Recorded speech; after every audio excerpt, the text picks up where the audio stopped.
Hello, and welcome to the Dad Lab podcast. I'm one of your hosts, Matt. And I'm Andrew.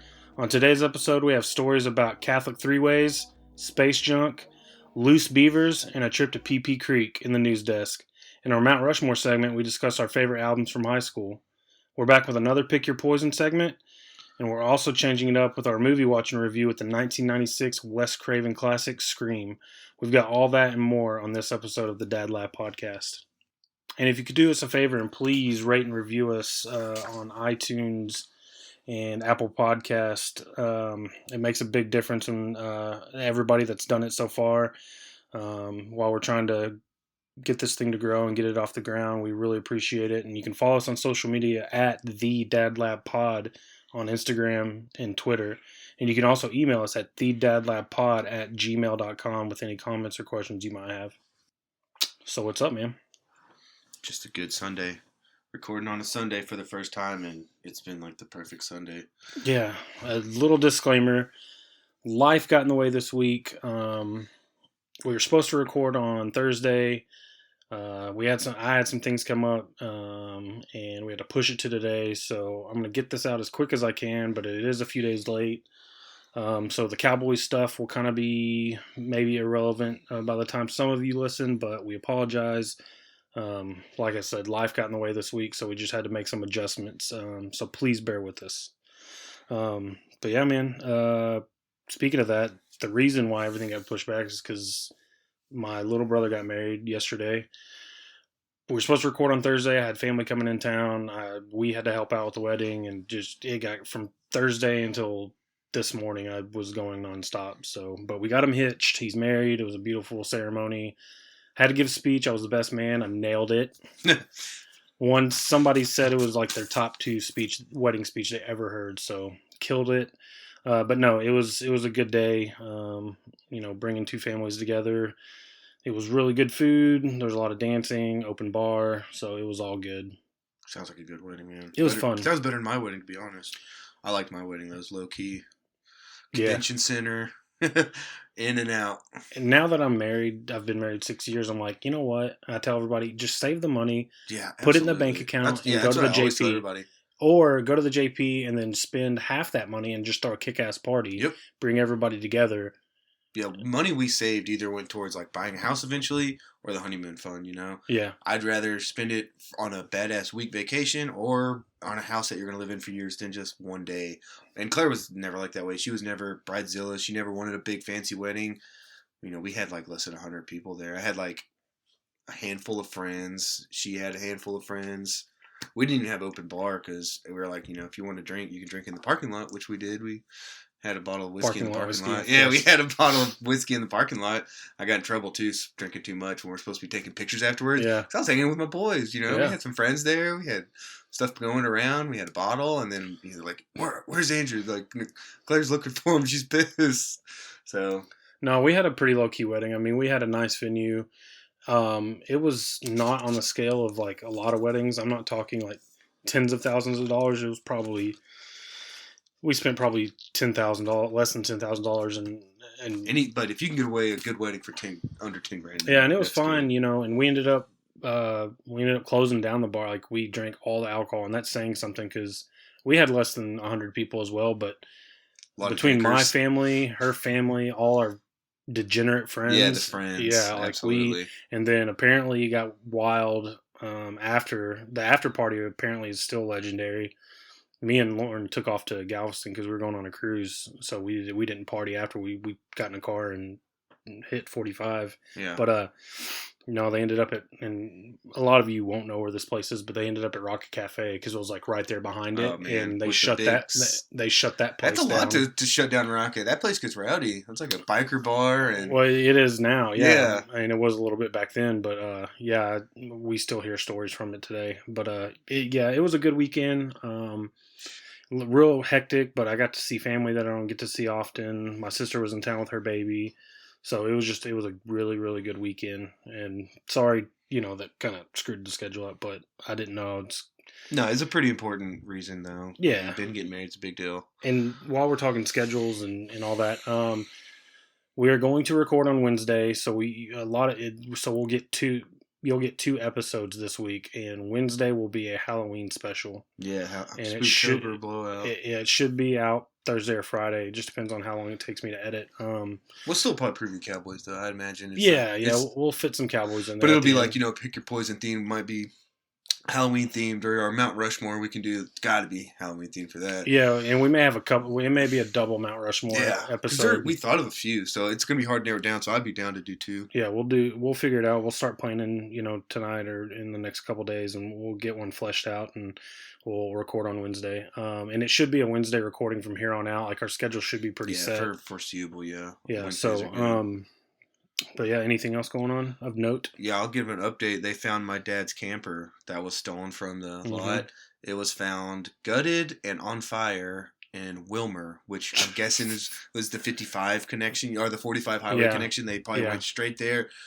And my dad was like, apparently all they wanted was like, he has like a 22-inch TV, a stereo, like basic electronics. I'm just saying, what are they going to pull out of there? Maybe copper? Yeah, I don't know.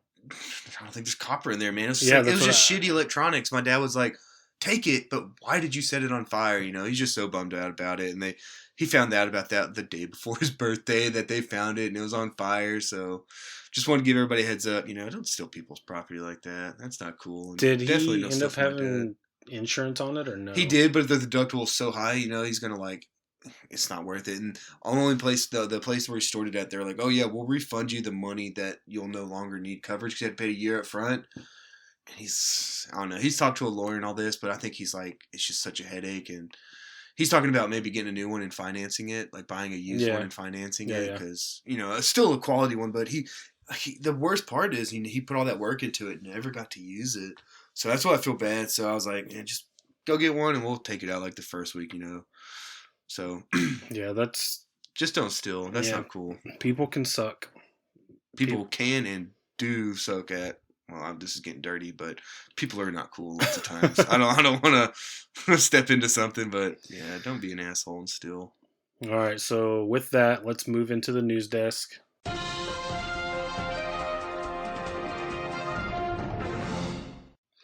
And I think you've got our first story. I got the first story. Louisiana Catholic priest is arrested for recording himself having a threesome with 2 dominatrices on church altar.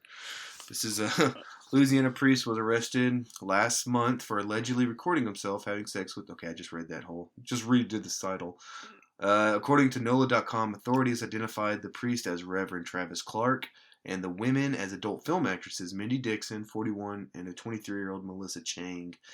The Catholic priest was reportedly caught in the act on September 30th by a passerby who noticed the lights in the Saints Peter and Roman Catholic Church were on after hours. That's when the witness looked inside the church and saw Clark allegedly having sex with the women. The witness said the women were dressed in corsets, wearing high-heeled boots. According to the news site, stage lighting, sex toys, and a cell phone on a tripod were also said to be on the stage. The witness who reported the incident to the police said Clark appeared to be recording the act. Both women reportedly told officers who arrived at the scene that they were filming role play with Clark. All 3 were arrested on obscenity charges because they were in the view of the public. According to NOLA.com, Dixon had also posted about the sex act on social media the day before it occurred. The site reports that Dixon said she was traveling to the New Orleans area to defile a house of God with another dominatrix.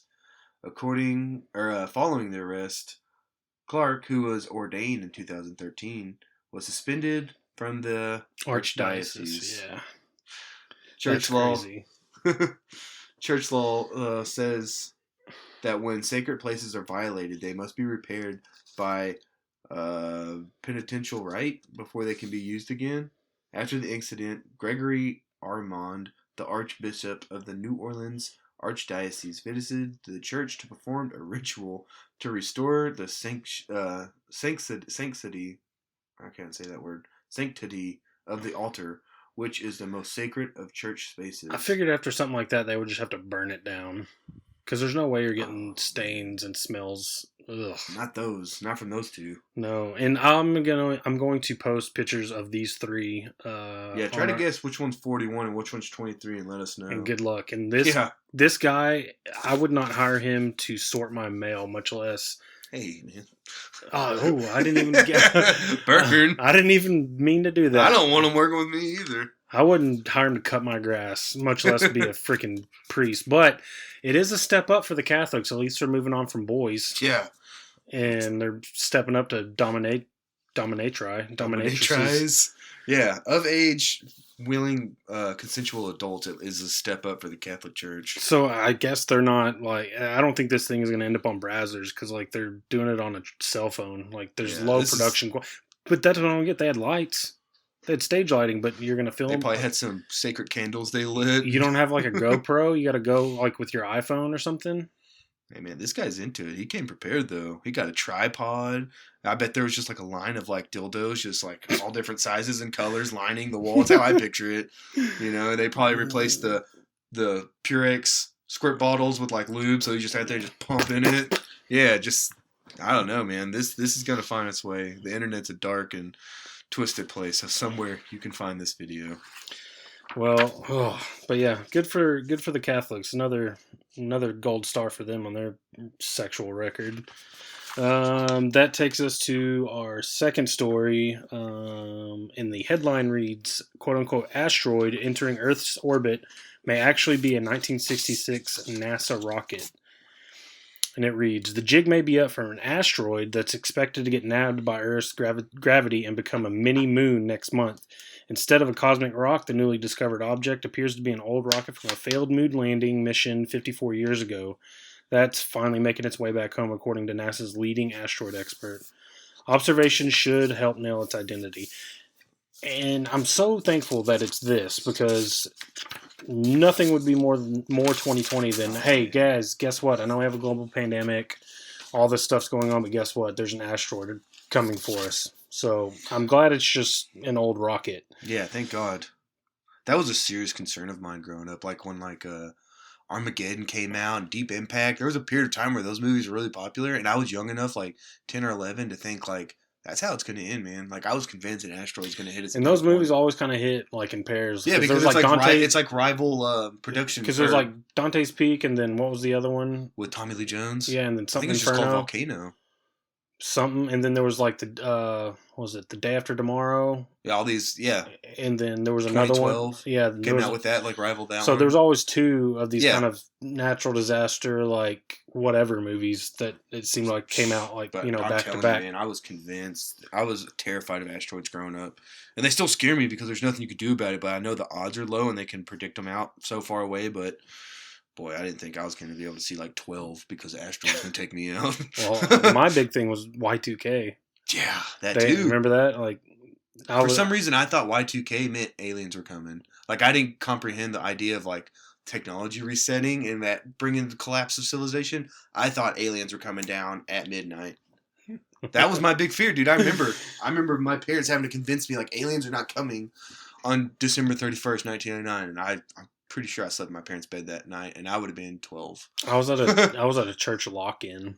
Oh, I remember those. Dude, overnights. I was trying to do ungodly things to a girl. Because that's it, man. Because I thought, like, hey, this is it. You got to get the stinky finger once. I thought this was it. This is gonna be my man. You had priorities set. I was. Think how different that is. You're trying to like get some, and I'm like curled up with my parents. In bed. I don't know what I would have done with it once I got it, but I was trying to get there. Spoiler you would have alert. figured it out. Spoiler alert, it didn't. I didn't get there. But the article continues, quote, "I'm pretty jazzed about this," Paul Chodas told the Associated Press. "It's been a hobby of mine to find one of these and draw such a link, and I've been doing it for decades now." Chodas speculates that the asteroid 2020 SO, as it is formally known, is actually the Centaur upper rocket stage that successfully propelled NASA's Surveyor 2 lander to the moon in 1966 before it was discarded. The lander ended up crashing into the moon after one of its thrusters failed to ignite on the way there. The rocket, meanwhile, swept past the moon and into orbit around the sun as intended junk, never to be seen again until perhaps now. Quote, the object has to have very special orbit around the sun for such a capture to occur, he said. It has happened a couple times before for natural objects that we know of, and only once before for an old rocket stage. A telescope in Hawaii last month discovered the mystery object heading our way while doing a search intended to protect our planet from doomsday rocks. There you go. Yeah. The object promptly was added to the International Astronomical Union's Minor Planet Center's tally of asteroids and comets found in our solar system, just 5,000 shy of the 1 million mark. Good Lord. That's a lot of The object is estimated to be roughly 26 feet based on its brightness. That's in the ballpark of the old Centaur, which would be less than 32 feet long, including its engine nozzle, and 10 feet in diameter. So yeah, let that thing hit somewhere coming at 1 million miles an hour. Well, we need like the lasers from Earth. Like, is that something from total sci-fi that I made up, where you can like shoot that fucker and like disintegrate it? It's like Austin Powers. Yeah, maybe that's what I'm thinking. Or Attack from, what was that movie called? Like Attack from Mars. Attack from Mars. That's a good. Yeah. We should review that one. We'll I would totally watch that. We'll write that down. All right. We'll do research. So yeah, it seems like we've dodged a bullet there. God, as long as we can just dodge an asteroid bullet, that, like you said, that's the most 2020 thing, and we ain't got time for that. No, murder hornets. We dodged that. And then I was listening on the radio today. Apparently, COVID numbers are coming back up in Dallas County, but I don't know, man. I don't know what to believe anymore. I haven't for a while with that stuff. So that takes us to our next story. You got this one? Okay, this one's about a man who cycles more than 2,500 miles from Poo Poo Point, Washington to Pee Pee Creek, Ohio. I just couldn't help it. When I was searching stories, like the 12-year-old boy was like, poo poo, pee pee. What do you think this guy thought? This guy was like so determined he was going to ride 2,500 miles. So he really loved it. But he did it for a cause, and you'll get to that. Yeah, we'll get to it. But while many people enjoy lowbrow humor, like Matt, not everyone is willing to commit to traveling more than 2,500 miles on a bike for a great poop joke. Meet Twitter user @RubyDrummer, the exception to the rule. The cycling enthusiast recently chronicled his journey from Poo Poo Point, Washington to Pee Pee Creek, Ohio. A trip that took him across 9 states and had him cycling exactly 69 miles a day. See, it's not only poo-poo and pee-pee jokes, but then he cycles in 69 miles a day. He could have done this 70 miles a day to be done in 34 days, but he wanted those extra. Or he could have done like an even, like 100 and be done cut like 4 days off. Because if you can go 69, you can go up to 70 or 75 now. He knew somewhere in Waxahachie, Texas, 2 guys were going to read this, and we would appreciate it. He knew what he was doing, and I appreciate it. We appreciate him.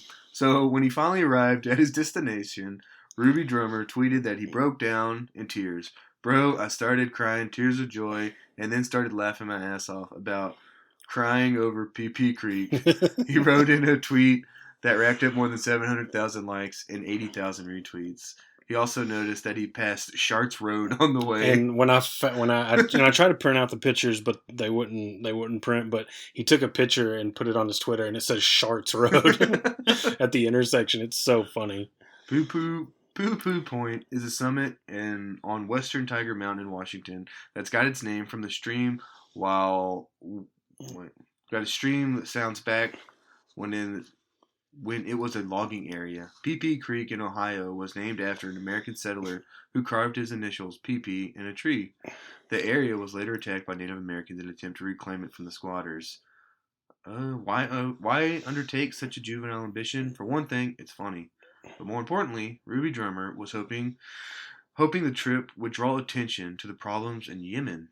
According to UNICEF, Yemen has become the largest humanitarian crisis in the world, with shortages of food, water, healthcare, as a result of an ongoing civil war. The global COVID-19 panic has only worsened issues. You can donate to UNICEF, which is UNICEF, here, and follow Ruby. Oh, I should have said that. It's like, it's all good. I'm literally Ron Burgundy, just reading it off the paper. Whatever's there, you're reading as it. As if I'm going to tell you this link you can click. But so doing it for a good cause. Good joke, but for a good cause. And I'm sorry, I just couldn't resist, dude. I saw it on myself on Reddit because they showed the map. Yeah. Of him going there. And I just thought when I saw that the John Wick, he's a man of sure fucking will and determination. And it blew up on Reddit and Twitter. But hey, anything to bring a good cause. I mean, Civil War, health crisis, global pandemic, and all that. Fuck all the help they can get. no, it was all good, and I've got a bonus. Story, and my next story, which I'll get to. It's just a very juvenile theme because I'm a little boy sometimes. But our next story headline reads: Beaver on the loose after New Mexico Zoo escape. A New Mexico Zoo is asking the public to keep watch for a beaver that escaped from the facility after only recently being transferred from another zoo. The Spring River Zoo in Roswell said Busy, one of a pair of 2-year-old beavers who recently arrived from the Pittsburgh Zoo, was discovered missing from his enclosure on Sunday. Zookeeper said Busy is believed to have tunneled under multiple fences to make his way out of the zoo. The Roswell Police Department, the city's Animal Services Department, and New Mexico Game and Fish Department have been notified of the escape, officials say.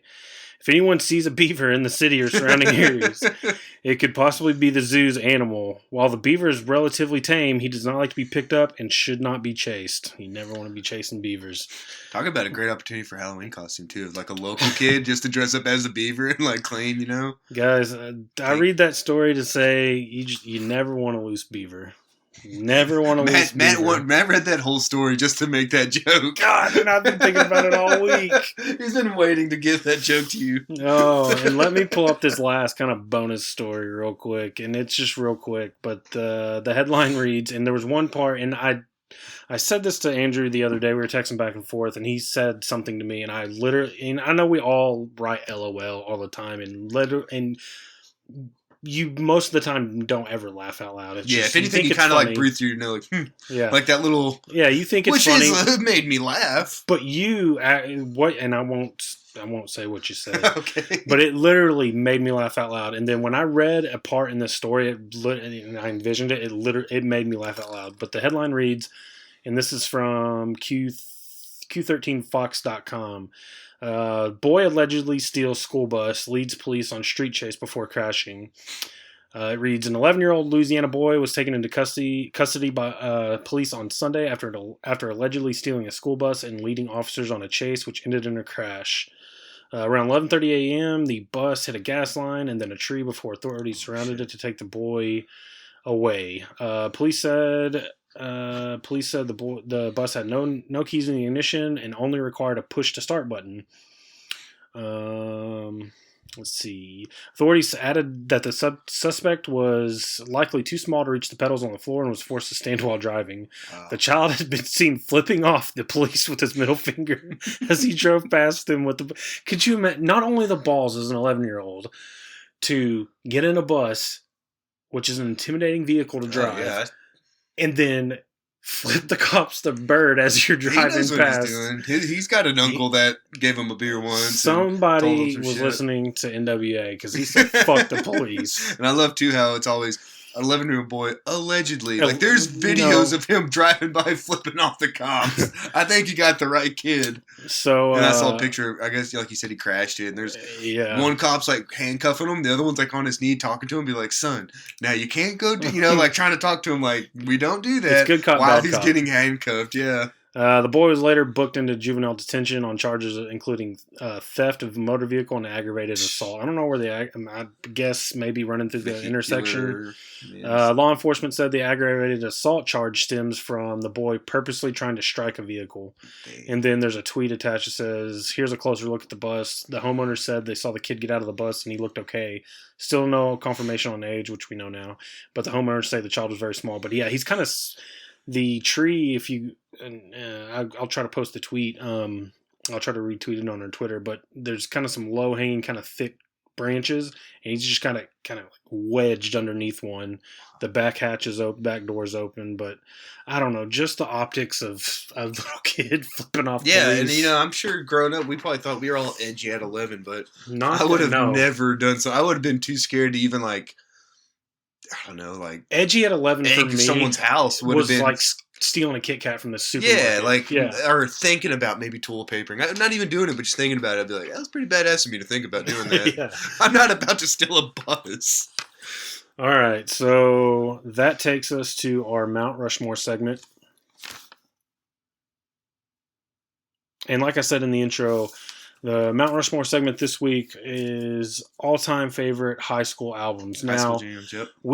I took the rule very literally. I edited it back, but go ahead and explain what you're going to... Yeah, I took the rule very literally. So I graduated high school in 2004. So any album that was released after that or before 2000, I didn't include it. Like I included like straight up 2000 to 2004 when I was in high school. And I'll just say, for me, I have one that was released in 96 on my honorable mentions, but because I listened to it, so the way I thought about it was music that I listened to so much in high school that when I listen to this album, it takes me back to that time.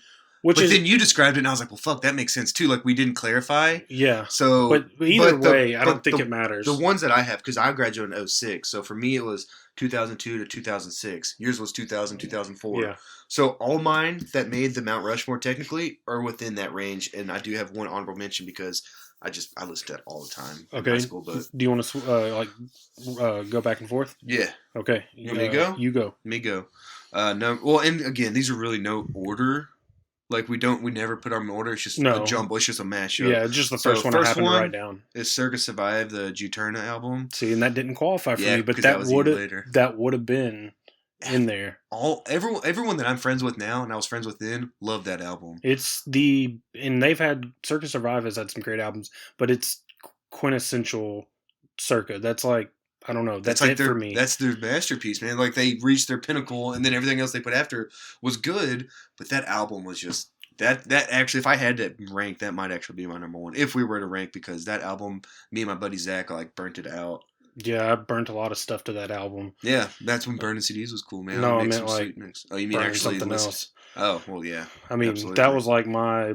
Yeah, anyway. But that would have been on there for me. And then on all these, I don't know if you did it, but I just listed a few of my favorite songs from them. So it was Holding Back Someone's Hair, and Fear and Faith, and The Great Golden Baby would probably be like my top three. So but the whole album, really from beginning to end, is a very solid. They just had a 15-year release? Yeah. So, that's one of those. That just shows you how good it is. They're doing re-releases when anniversary markers come up. And maybe, like, we'll let some time in between, like, a musical Mount Rushmore, happen. But I think we could do a Mount Rushmore on, like, our top 4, like, no skips albums. Like, yeah, we're just straight through. You start it at 1, and that's a rarity, but that's a good one because there are albums like that where I completely agree with you. Like, I can listen to it from beginning to end. Yeah, and that was their debut. Wasn't it? They had an EP, but their full length. Yeah, their first full length, because that's another topic we talked about was greatest debut albums.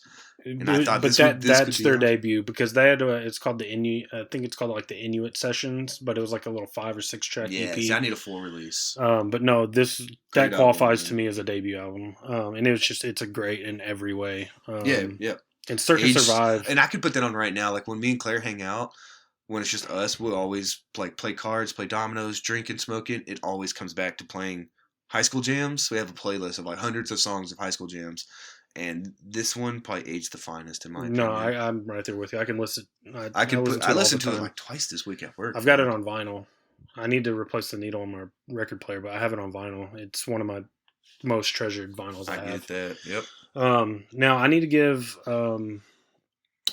like a little disclosure before I start mine. I was think like I didn't dress this way, but I was an emo kid. Like emo and like screamo, like that kind of shaped kind of like where musically kind of where I was and where it was going to take me in the future. So you're going to get a lot of emo on mine. Oh yeah. So my first one is The Used, their self-titled album. Oh, you got it on yours? Got it on okay. So for me, The Used is another one where it's a great debut, man. From first song to the last song, it's just great. Like Blue and Yellow is probably one of my favorite songs of all time. Actually, honestly, when we talked about Sharp this, Objects, like it's just all albums, good. Oh, sorry, but yeah, these two albums, The Used and Circus Survive, were two I immediately thought of when we were doing this. No, it's just all good, man. I love it. They had released a DVD with it too. It was like a tour DVD. I remember that, man. It was so cool just watching. Like Burt McCracken, like there's a scene like where he's just screaming so hard, like he just vomits on stage and like keeps going. Like it was, I mean, when you're like and there's a couple other ones, and I'll talk about them that kind of transitioned me from like just like kind of emo music to like kind of screamo, Mm-hmm. like, and then into hardcore and then into like metal, like that, That was the kind of progression I took as yeah, well. like Yeah. so the Used was like kind of one of the first bands, and there were, and I mean this list could have been a lot longer, but that was kind of the first band that kind of introduced screaming and screamo music, and I hate genres, and I hate how they're so specific nowadays, like post-hardcore, hardcore. I just hate all that genre shit, but this was, I mean, it was just a great album. Yeah, A so lot of I'll memories just to it. piggyback off of yours on here, and I actually put on here that it brought screamo to the mainstream because they were like commercialized but still really good. You know, they had their videos on MTV or Yeah. whatever, and they had a big tour, but they were really good and could back it up. Mm-hmm.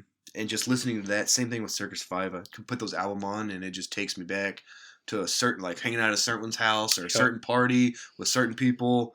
And then I just put some of my favorite songs off of there. Maybe Memories, Buried Myself Alive, and Blue and Yellow. Yep, Box Full of Sharp Objects. Yeah, I listened to all these albums this week. And yeah, so did I. They aged so well. So did I. In my opinion, I think we got some good taste here. So, and going and piggybacking off of being able to picture where you are, my second one is Brand New, Deja Entendu. Mm-hmm. I saw them play that album live, full through, like all the way through, in the old Gypsy Tea Room here in Dallas. Yeah. And I remember it vividly. I remember this album vividly for a couple of reasons. One, I saw a kid that went to high school with me, and he was a prick, and I saw him get punched in the mouth at that show. That's awesome. And so I'll never forget that. I was like, that's what you get. That's just like the cherry on top of that, because I'm sure it was an awesome show, a great night, show. And you're like, and that guy got hit in the face. Jesse Lacey live was really good. And it's odd because it's kind of crazy. The power, and if you're not into music, you won't get it. But like, kind of the power of music. Like, I think most people are into music. Well, some people aren't. Maybe not live music. Is that where you're getting at? No, but like, who doesn't like music? I had a friend that Brand New reminds me of, and you talked about you remembering. Like, I remember sitting in his driveway, and he had an old Honda Civic, and we rolled all his windows down and his sunroof back, and we jammed this. And he lived out in the country, and we turned this album up from front to back, and we just kind of laid on his car and just kind of looked up into the sky. That sounds dope. And we just, I would do that right now. Yeah, and we just I haven't talked to him in months and maybe years. And when I started listening to this album this week, I picked up my phone and texted him like, "Hey man," and I sent him a screenshot of what I was listening to. I was like, "Just want to let you know I'm thinking about you, and I always think about jamming this in your driveway, laying on your piece of shit Civic."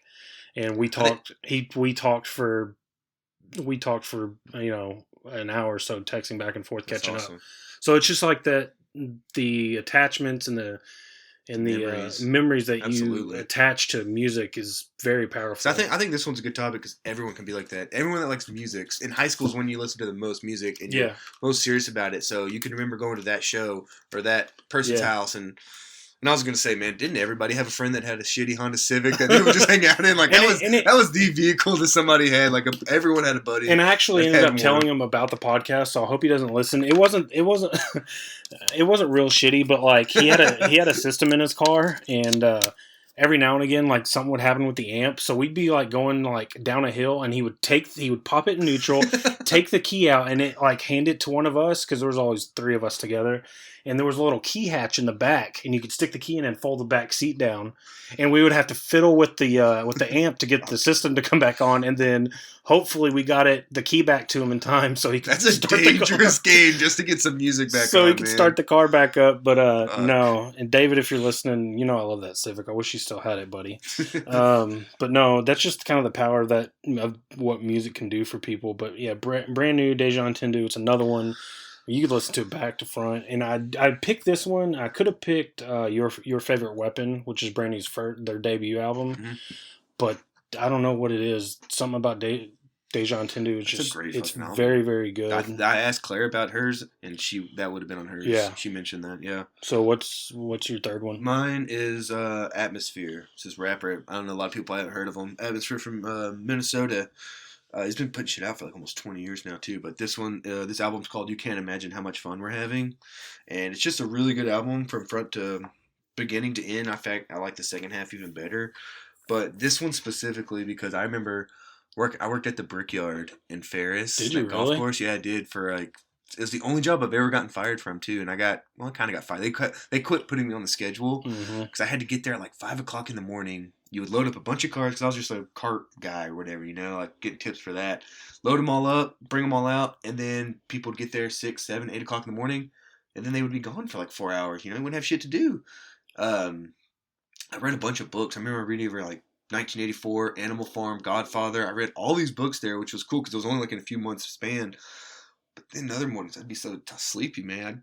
I went and take a nap in my truck and got busted by the old marshal there once, and 87-year-old asshole like reported me and ended up getting fired. It's the only job I ever got fired from, and Get him out of here. Yeah, but anyway, so this shows you how old we're getting because I distinctly remember putting this CD in my Walkman and driving around because I never had an iPad. Putting it in my Walkman, and when you would drive the driving range, you'd have that cart, with the cage and it vacuums up all the balls, and I would just put in this album and drive around for like a solid hour, picking up all the balls, people trying to hit me and stuff, and just takes me back like to that specific spot. And that came out our senior year because I was working there senior year, and that was probably my number one album of senior year. So Atmosphere. Since then, he's put out like 7 more albums. He puts out shit all the time, and he's really good album. Favorite songs: "Pour Me Another," because he talks a lot about personal stuff. It's not all just about monies and rims and stuff or whatever. "Pour Me Another" is about his addiction to alcohol. "Smart Went Crazy," "That Night." Oh, it sounds like I'm doing one big sentence. Song's called "Pour Me Another." Another song's called "Smart Went Crazy." Another song called "That Night," which is really sad because it's about a 16-year-old girl that came to one of his shows like in Albuquerque and got raped and killed at the venue, and he's just singing about that. And then the last song I mentioned is a song called "Little Man," and it's real sweet. He talks to his son, sings personally to his son, his dad, and like his best friend, and it just talks about like how those people impacted his life for good or bad. So really good album. I would just suggest at least those few songs if you wanted to check them out and go from there.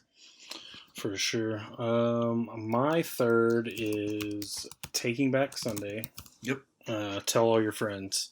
Man, you were really into some emo screamo. Dude, and these are like textbook, like but you know what? I completely get it, dude. That album that came out, so that would have been a little earlier because I was in junior high. So that was when it was blowing up for me. It was like in junior high, and everyone had that, or at least a copy of it. It was 2000? 2002. 2002. Yeah, it was 2002.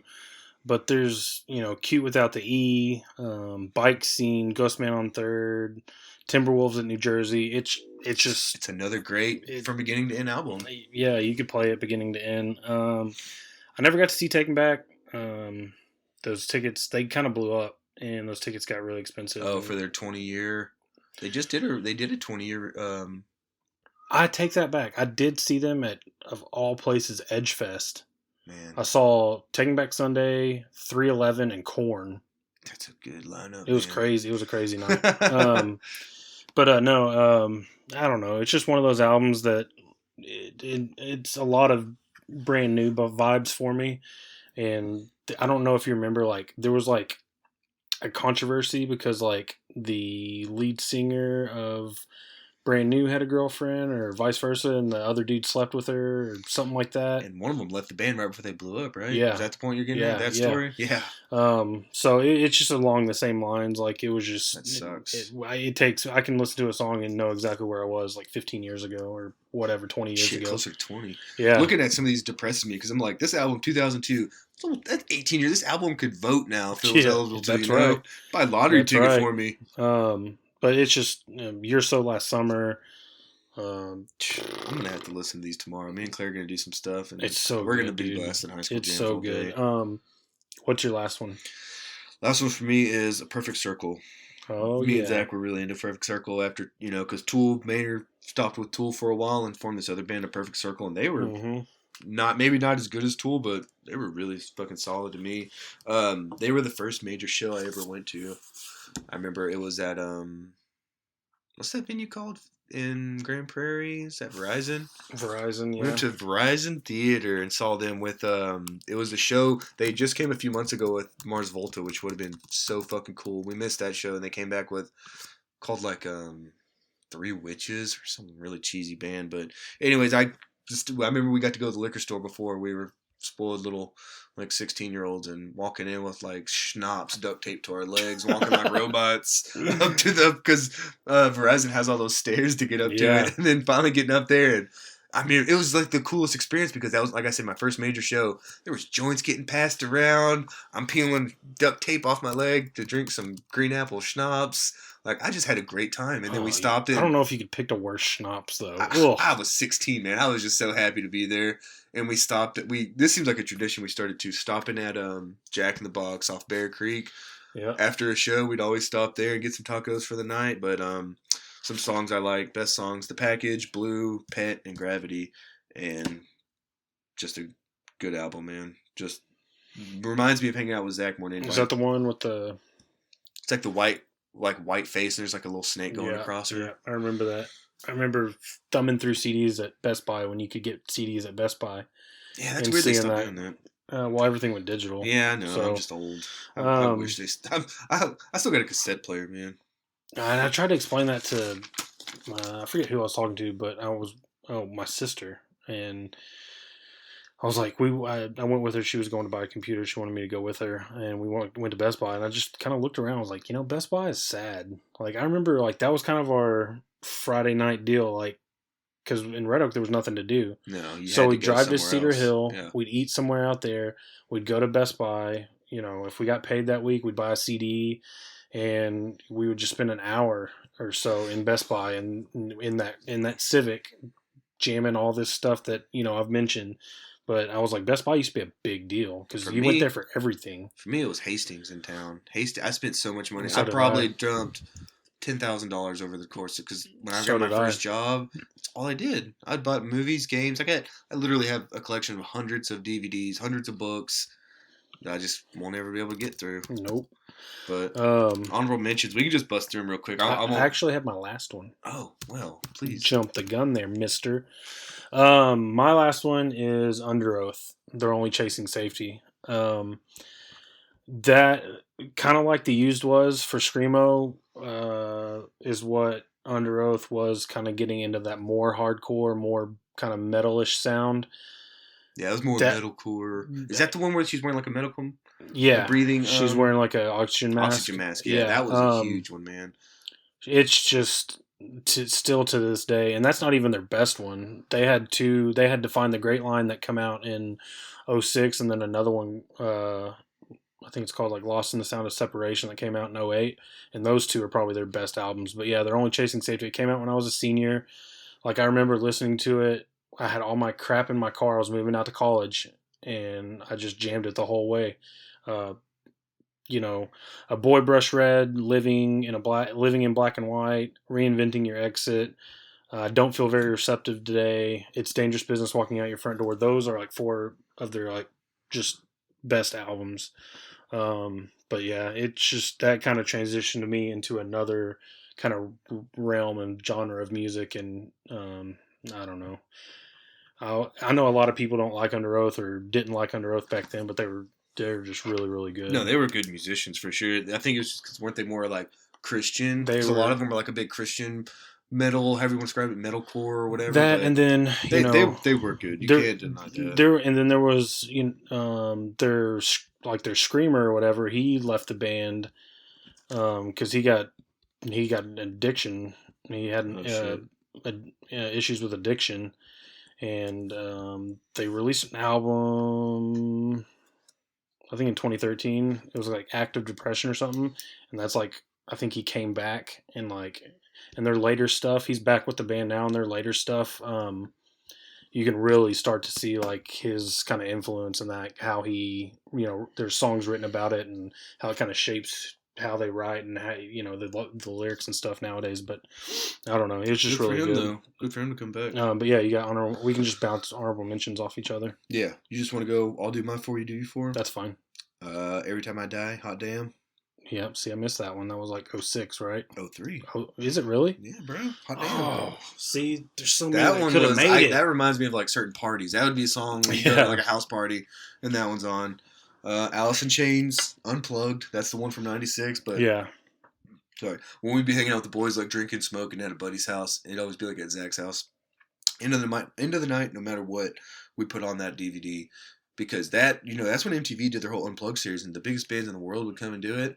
Yeah, like Nirvana was like the famous one. Nirvana, Pearl Jam did it.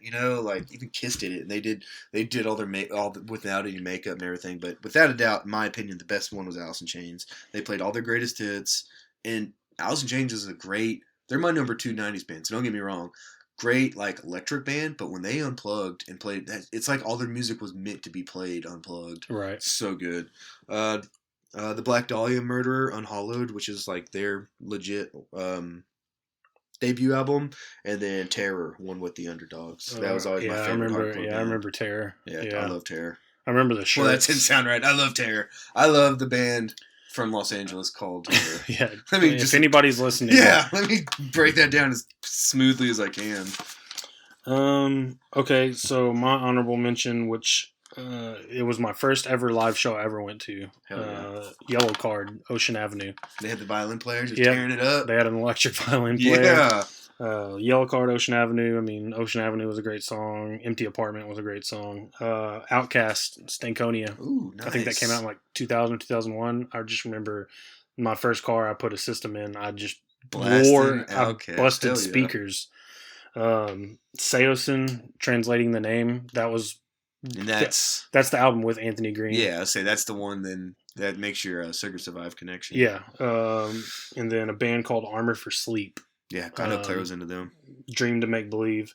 And then, like I said, there's other things that I missed or I didn't realize came out when they came out. Like Thursday was another big band that I listened to a lot. The Mars Volta.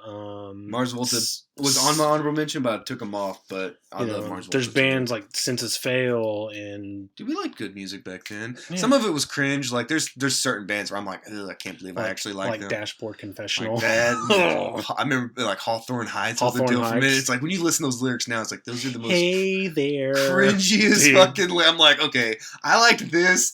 I'm not going to claim this shit over here. Yeah. I'll live up to it though. I got pictures where I'm wearing like skinny jeans and I got a terrible haircut and a Blood Brothers t-shirt on. Blood Brothers, dude. I'm like, God damn it, that looks like a totally different human. Like, I don't even recognize that dude. So there's like, but I'll own up to it, man. I like the music that we liked back then, and I'll still listen to it. And to me, it stood the test of time. Yeah, no, we worked with what we got. This was a really fun one to do because it got me out of listening to podcasts all day or when I had a chance, and it 100%. It kind of reconnected me with a friend that I hadn't talked to in a while that I should be talking to. So it was a really, really fun Mount Rushmore to do this. And I hope anyone that listens to it, think of your own, man. Go back and listen to those albums that you like from high school. For sure. And if y'all listening want to write in or definitely, that'd be a cool one to look on. Tweet us or get on Instagram and send us a message or even email us your top high school jams. Just kind of list the years you were in school and the albums and the band or the artist, and we'll read them next episode. We'll go over I would next love to get some suggestions. Like, I'll definitely check them out. I would love any feedback we get. So, so I think that's going to take us to Pick Your Poison. Okay, here we go. And this week's Pick Your Poison...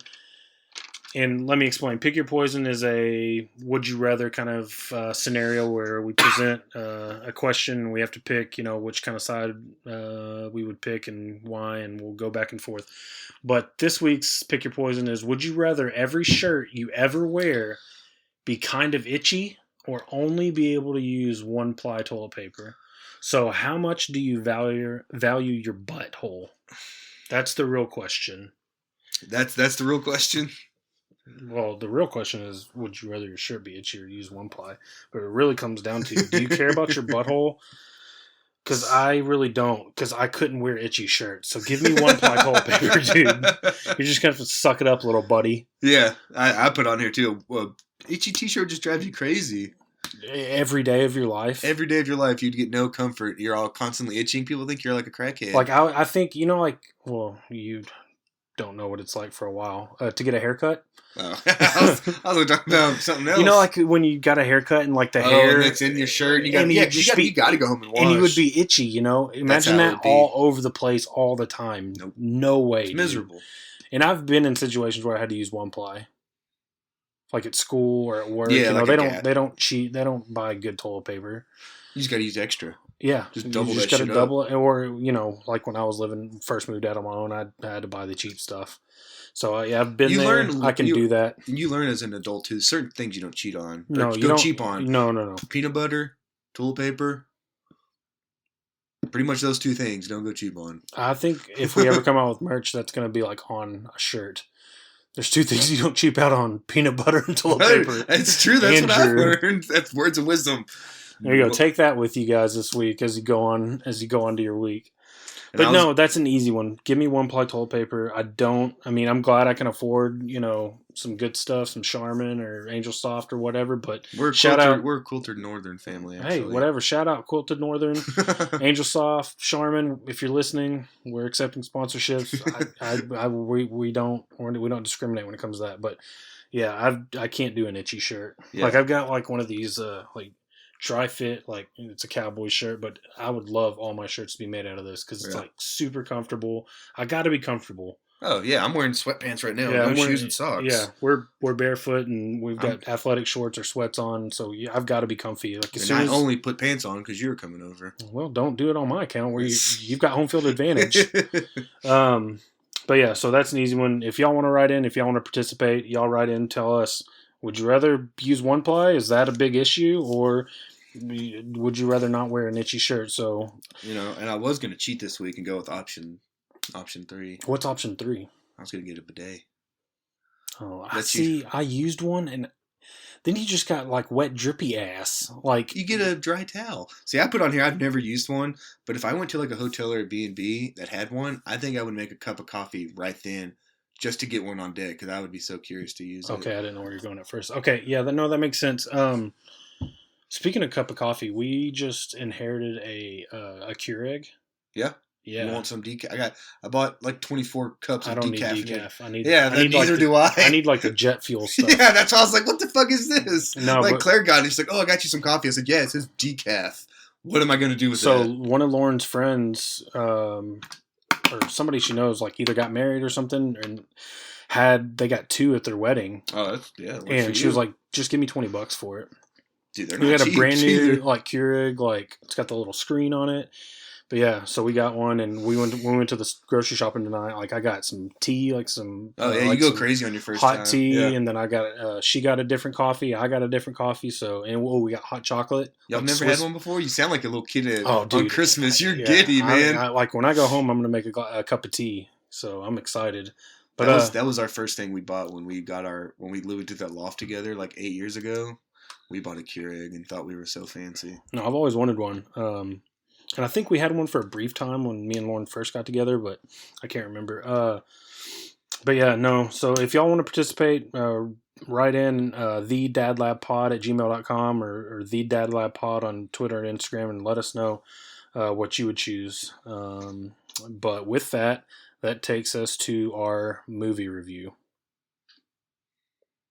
And like I said in the intro, this week's movie review is the 1996 Wes Craven Master of Horror classic Scream.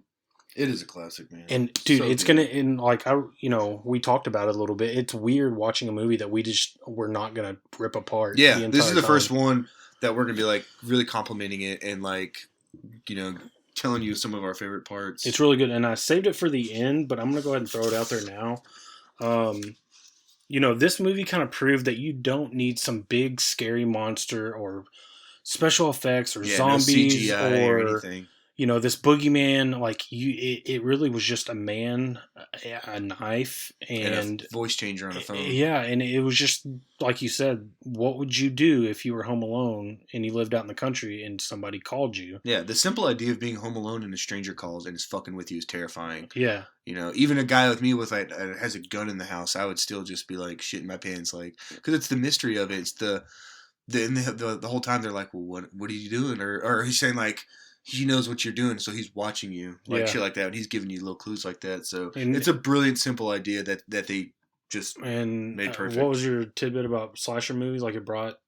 Oh, that's what revitalized the whole not slasher movie category, but also kind of brought back horror movies, like Wes Craven making this movie, because that was a huge hit back in the day, like '96. That was a box office success. I was 10 when it came out, and I remember watching it, and like even though it scared me, I loved watching it. Like, and it was just something about the mask, and then that spawned. Like, that became a fun cultural thing, like people wearing that all the time. Yeah, like that spawned like a brand new like Halloween costume that you still see today. Like that and Mike Myers mask and Jason, it became that iconic to where you could wear it for Halloween, and people were like, "Oh yeah, I know exactly who you are." No, but let's get into it, and I'm gonna try my best to kind of chronologically kind of break down the movie.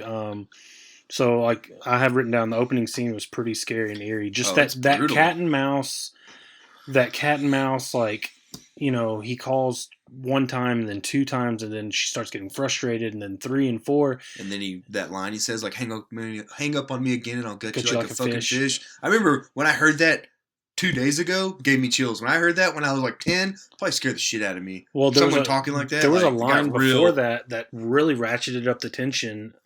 When he was wanting to know her name. She's like, well, "Why do you want to know my name?" And he's like, "Well, I want to know who I'm looking at." Yeah, that was chilly, dude. And then like I was just talking about, it's the simple things. It's like the little musical cues and the sound effects, like, you know, like when just that raises the tension. Yeah, that whole scene was just a build-up of just a phone call. Nothing happened scary until like the end of that scene, and then it's brutal. So, and then like I wrote Jiffy. She's making some Jiffy Pop, and I said Jiffy Pop is awesome.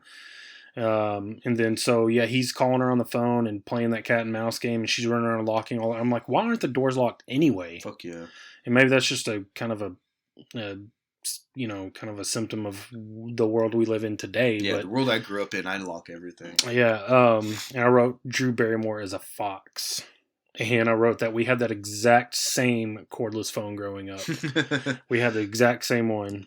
And I wrote the opening scene was still scary as intense even as an adult. Yeah, and I remember, too, when that movie came out, because, you know, the first time you saw it, especially if you were, like, of age, like if we were old enough to know, oh, that's Drew Barrymore, that was the star of the movie. So when they saw Drew Barrymore in the opening scene and then she died, that shocked everyone. No one saw that coming because they thought she was going to be the lead, because all you saw were previews. You know, if you saw that on opening night, you were blown away. And so that, just the fact that they would kill the openings, the star in the opening scene just shows you, like, you don't know what to expect, man. That was such a brilliant, like, opening to kill your lead like that, because now anybody's game. If they just killed Drew Barrymore's character, you know, any of these people could be up next. Well, so I've always appreciated, and I really thought that was cool how they did that. I wrote, and I'm going to read it as I wrote it. I wrote, dude, Henry Winkler, David Arquette, Neve Campbell, Courtney Cox, Matthew Lillard, Drew Barrymore, Jamie Kennedy, Skeet Ulrich, and Liev Schreiber. This movie had a hell of a cast. Mm-hmm. But a lot of them were too young to, like, know that they were going to make it. You know, in hindsight, we know they were all great actors and they're great, but yeah. Like we said, like, Skeet Ulrich was, like, really the only one. I thought he was going to blow up. Handsome dude. He was, like, the only one that didn't kind of pan out. He looked like a young Johnny Depp right there from, like, Crybaby, you know? Yep. But yeah, that opening scene when because she's so close to her parents, he, like, must have hit, like, a voice box or something when he got it, because she can barely talk. And then he drags her, and she hears him on the phone. She gets mom out, but it's just, there's not enough air. And then because all the wind's out of her, all out of her lungs. And but I wrote she put up a hell of a fight. Oh, yeah. And throughout this movie, all the attack scenes, they get, the victims get their punches in for the most part. Depending on who it was, they got their ass kicked a little bit, because Sydney in the first attack got him. I forget her name. Maybe Casey. I think it was Casey. Yeah, because I remember the mom yelling at Casey like that was terrifying. She got some shots in, but no. So, and I just wrote, we'll wrap up this kind of first attack up.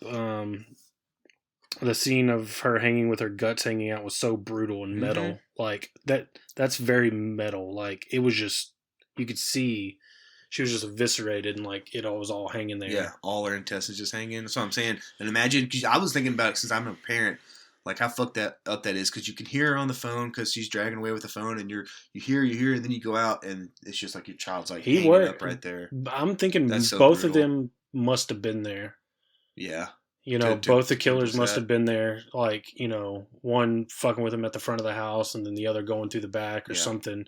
But no, it was a really good opening scene. Great opening scene, for real. Set the tone so great. Yeah, and then we go to... so how about this? Billy immediately, after killing Casey and gutting her, goes over to Sydney's house to try to get some. Yeah, is that where we're going next? Yeah, we go to Sydney's. Man, and I put on here, what a fucking psycho. That's a psychopathic trait. You literally just gutted someone, and now you're trying to get your dick wet by going to your girlfriend's house and flirting? Well, that's probably, I mean, like, it probably aroused him. That's what I'm saying. That's a sociopath. If we want to, like, he got delve a boner into some... from gutting Casey. But yeah, we go to Sydney Prescott's room, who's played by Neve Campbell, and I forgot how hot a young Neve Campbell was in this movie. I was like, but she wears a nightgown? Oh, she looked like a total granny. Like, that kid, like, we were in Walmart or somewhere, and Lauren was like, I think I want one of these. And it was like, it was a nightgown. Oh, no, I was like, Lauren, you were about 20 years away from that. Back up. Yeah. Like, no. You might as well... get her a pack of Werthers to stick in those pockets. And we'll go buy the... Murder, She Wrote box set because you're on the road. But anyway, yeah, she was wearing a nightgown, and then but Neve Campbell still looked pretty good. She was so hot, still looking good. And then I wrote, we have a Skeet sighting, so that's the first time we see Skeet Ulrich, who played Billy, and so yeah, he sneaks through a window. They almost get caught by their dad. Luckily that closet door was open and caught that bedroom door, or they would have been toast. But he's trying to get in their pants, and he's saying, we started out, hot and heavy, and now, over the last year, which you don't find out for a minute what happens, but basically I wrote a plea for an over the pants HJ. How sad, but I remember those days. Oh yeah. So he couldn't get sex, but he settled for some over the pants stuff, over the clothes stuff. I think that's a win in my book back in the day. Yeah, I remember I wrote that. I remember those days, man. But yeah, it's kind of sad. You're just you make a plea for an over the pants HJ, but I was never 17 or 18 or however old they're supposed to be, but I remember those days. So she shuts him down and tells him he should get out of here and leave her alone for the night. And I wrote, all that effort for a horrible case of blue balls, but he did get material for the spank bank. That's a win, because as he's climbing out the window, she said, because he made a reference to it's like PG relationship after being, he was like, we started off rated R on a course for like NC-17. And so he's obviously saying like, hey, let's finish this. Let's have sex. Yeah. And she goes, would you settle for a PG-13 relationship? And she opens up the nightgown and gives him a little. And honestly, what I'm thinking of, this movie's rated R. Technically, we can see those boobies. Mm-hmm. Like, why are we being denied here, and why is Skeet so lucky? Yeah, so he gets some material for the spank bank, and then we get a shot of them going to school. Yeah, and I was gonna put real quick. Anyway, sorry, but go ahead. No. I just love the fact how the city of Woodsboro is like a character in itself, because we get the high school, overhead. We get the report, we get Gail Weathers, the local reporter. So the fact that they make the town Woodsboro such a character in this movie, and like. We're at the police station. We know the sheriff. We're introduced to all these people. I just thought that was really cool how they just. Well, no, I'm gonna kind of steal one of your points. But we get these overhead shots of these houses, and it's like sunset and like these rolling hills. And they look like they're $1 million acreage. Yeah, and it's just like they set the scene so well, and they used. And there was and I'm sure it wasn't drones back then. I'm sure it was like that's what I was thinking. I'm sure it was like crane shots. Yeah, those definitely weren't drones. But they had a crane shot of over the house looking down into that kind of like that valley, and then at the end of the movie, I think Sydney's trying to get out, and there's another crane shot of her in the attic kind of window, and it's kind of pulled back, and you can kind of see the whole house and see Sydney out the window. But yeah, they just did everything very well. Like again, if there is a Woodsboro, that was a real. I would love to go there and visit that place. And it's weird. I feel like I know it now. And it's weird, like we said, it's weird going and not just totally ripping a movie to Yeah, shreds. this one 'Cause it's just it really aged well done. just like our albums from high school. That's right. So we're at school. News of the murders, and Spreads like wildfire. and we forgot to like that. mention they had that Casey chick. They had her boyfriend out on the porch, and they gutted him too. Yeah, I actually put on here. What the fuck did Scott do to deserve death? Scott, yeah, that was his name. Or Steve. My bad, Steve. What did Steve do? wrong place, wrong Collateral time, damage. Yeah, he got gutted just because they had to make this. I did know that they know he had a boyfriend, and they wanted to scare her by killing. I don't know. I feel so bad for Steve. R.I.P. Steve. R.I.P. So yeah, like I said, we're at school the next day, and all the news stations are there. The news is hit, and I wrote we get a Courtney Cox sighting, and she is looking good, and she has her fastball. Awesome name too, Gail Weathers. Gail Weathers. Yeah, great name. She mentions later on in the movie. It sounds like she should be a meteorologist. She should be, but I'm glad investigating journalism is way cooler. 96 Courtney Cox, her fastball was probably around 97, 98, and even now in 2020, she's still rocking. Well, she got surgery though, man. She's naturally pretty, but she has like Meg Ryan face now, where they like botched it. You haven't seen her recently? No. And I hate that because all these people are so naturally beautiful. Well, I was gonna say her fastball's still like 92 with some good movement, but now it sounds like it's didn't like update 87. It, She's still pretty. Over and the plate. her and David Arquette got married shortly after all this, which was so cool. Yeah, they actually they started dating because of this movie. That's awesome. And then I wrote Rose McGowan's tits should have received a nomination because good. And y'all are gonna think I'm weird, but I make several references. But I make several. Dude, references. It's just incredible how. I'm lost for words. Like how good they looked. Was. I think watching Rose McGowan in this movie kind of jump started my puberty. It just kicked it right. Yeah, I was like, "Fuck it." You know what? I got to go to the bathroom right now. I'll be back.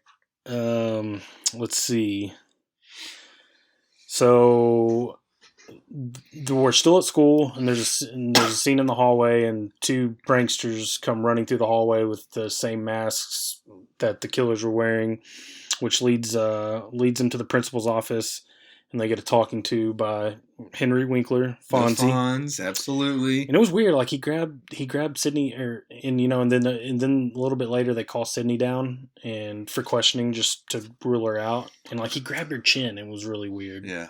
I was like, I wrote that down. Like, why the grab of the chin? And then I don't know. Skeet had a bunch of, or I should say Billy. Skeet Ulrich as Billy. He had a bunch of one-liners because they're sitting outside of school around the fountain. The fountain scene? Yeah. And I just wrote, he's got a line, and he says, it's called tact, fuck rag. Fuck rag. It's so 90s. Like, Matthew Lillard said something, and he's like, hey, it's called tact, fuck rag.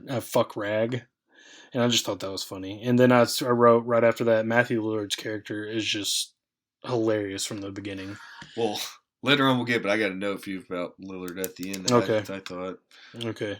And that's where we meet Jamie Kennedy's character, who was like the horror. And that's another thing I love about this movie is it pays so much homage to the horror movie for genre. Mm-hmm. Like this guy alone, he's like, I bet when Wes Craven wrote this, he wrote this character was probably his favorite because this is the guy that's going to explain everything to us. We learn like all the backgrounds of all these killers and like the rules to how to survive a horror movie. And he's like giving us a play-by-play as we're the viewer watching it, like how these people can survive. If they do these things, they'll all survive. And I love the fact that this movie really just pays homage to other great horror movies. There's all these references to all these, Michael Myers. There's reference to Jason Voorhees, to why am I thinking of Nightmare on Elm Street? Freddy Krueger. There's all these references to all these, and it's really just Wes Craven because that was his life. That's all he made was horror movies, and I think it's his way of putting a stamp of approval on like all these past legends, and just adding his name of what is the killer's name or it's like Ghostface. Ghostface, okay, yeah. So adding Ghostface to those like legends, and he really was. And my notes kind of get weird here. I kind of lost track. But the second attack is actually on Sydney. They're supposed to meet up and do something later that night. She ends up falling asleep on the couch. Her buddy, yeah. Yeah, and that's when we get the first call from Sydney, and that's where we kind of get a hint of what happened to her mom. Yep. Doesn't he make a reference? Ghostface make a reference there? and I said the first attack on Sydney was well done. It was tense again.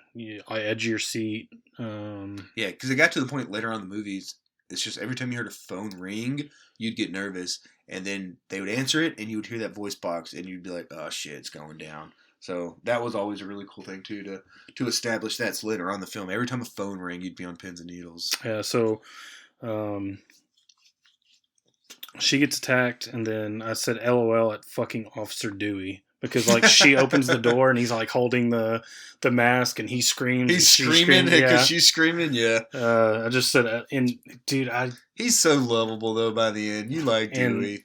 I do like Dewey. And then I said in 1996, this was probably the last era that someone could get away with like something like this, because they were talking about tracing the cell phones and all that, and nowadays there's just technology is just too great. Like you couldn't get away with, or it'd be a lot harder to get away with something like this now versus 1996.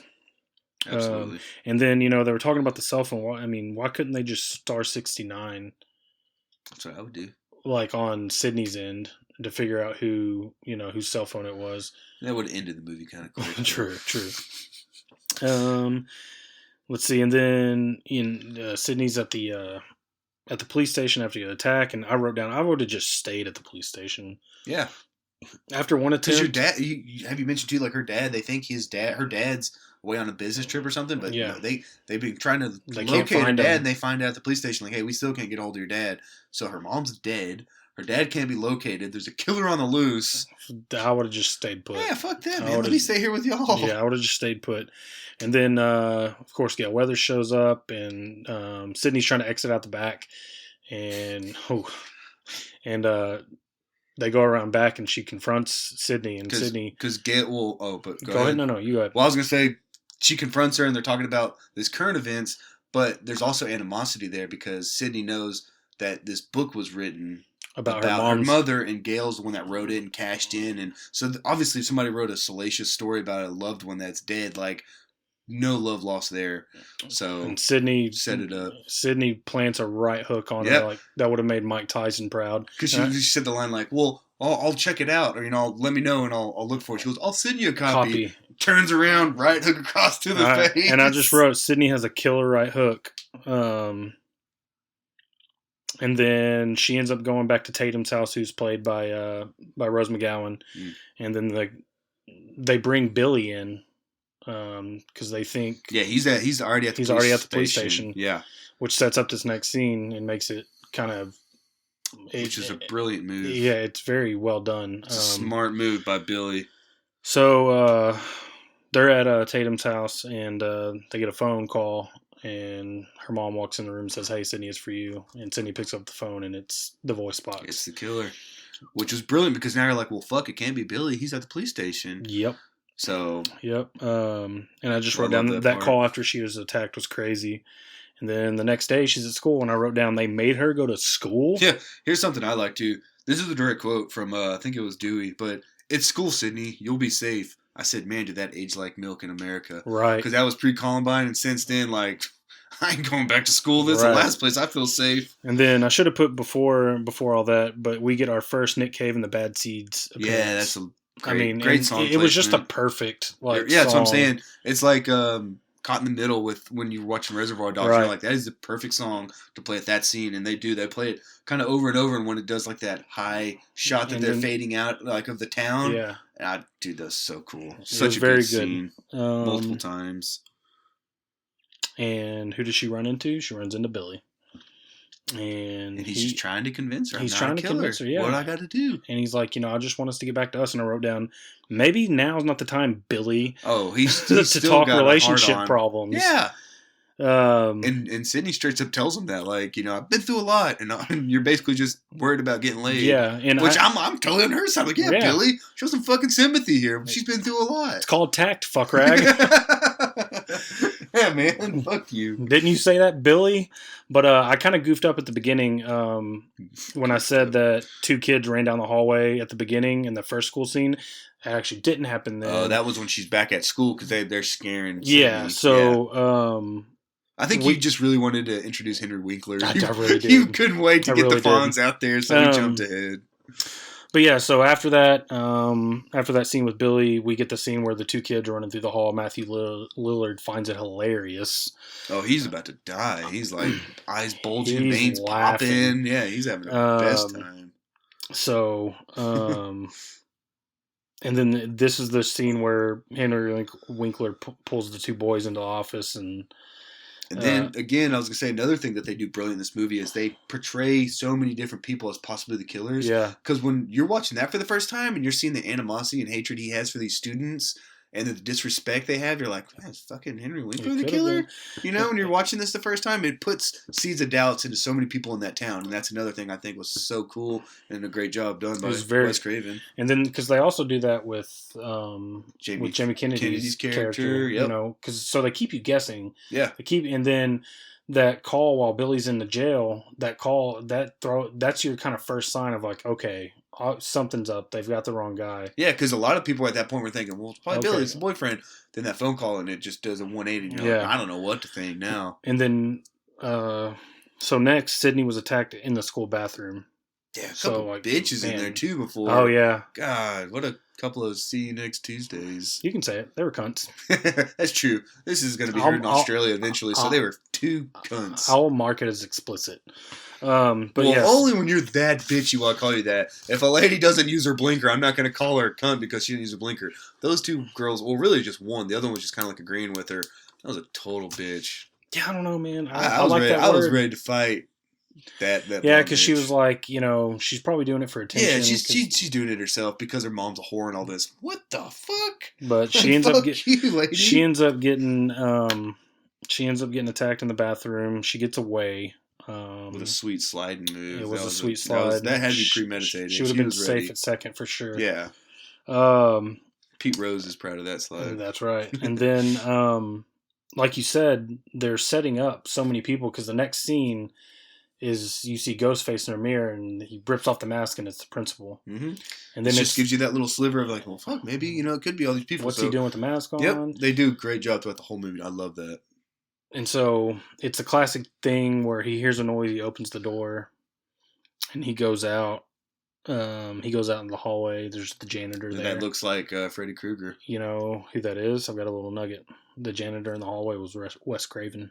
Oh, no shit. Yeah. So I did it after the movie's over. Who's the creator of all of Nightmare on Elm Street? Yeah. So he owns the rights to that. That's why he could do that. Yeah, so it was actually Wes Craven playing that character. Hell yeah, so I was doing some digging and kind of some research and kind of looking up little factoids about. I love when directors like make a little Easter egg, you know. Yeah, like Stan Lee did and all those Marvel. That's so cool. Yeah, especially when it's real vague because I didn't know that was him. So he goes back again. So the principal goes out in the out in the hallway. Nobody's there. He goes back in his office.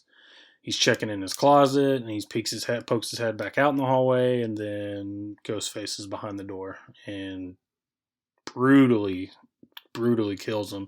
And there was a cool shot of Ghostface in the reflection of Henry, the principal's eyes, which was really cool. You kind of saw him like come into the reflection, and then it kind of fades to black. Mm-hmm. So they put down, like, you know, at that point a lockdown, a citywide curfew has occurred. So we go to the video store scene, and I said it's so good to see an old school video rental store. Just nostalgia flood. Oh man, it was so cool. Like Friday nights. Because it would be packed like that. Yeah. New releases on the big wall in the middle. You'd have all the classics and the middle rows. The middle rows, yeah. Yeah, it was cool to see an old school video store. Shout like out that. Astro Video off of Villa Road. And we get the scene with Matthew Lillard's character and Jamie Kennedy's character, and he's kind of breaking it all down. They see Billy in the store, and he's kind of breaking it all down. He's like, you know, do you think it's smart for the number one suspect in a murder to be standing in the horror section? And I said, leave it to B-Rad from Malibu to figure the whole thing out.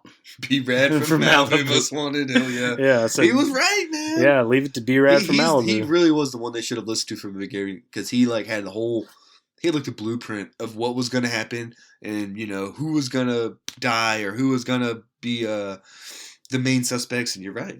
B-Red was he was onto something. No one just took him serious. Yeah. So, and then there's a really tense scene where Billy comes up and they kind of really rattle Matthew Lillard's cage, or not Matthew Lillard, but Jamie Kennedy's cage. Yeah. They really get to him.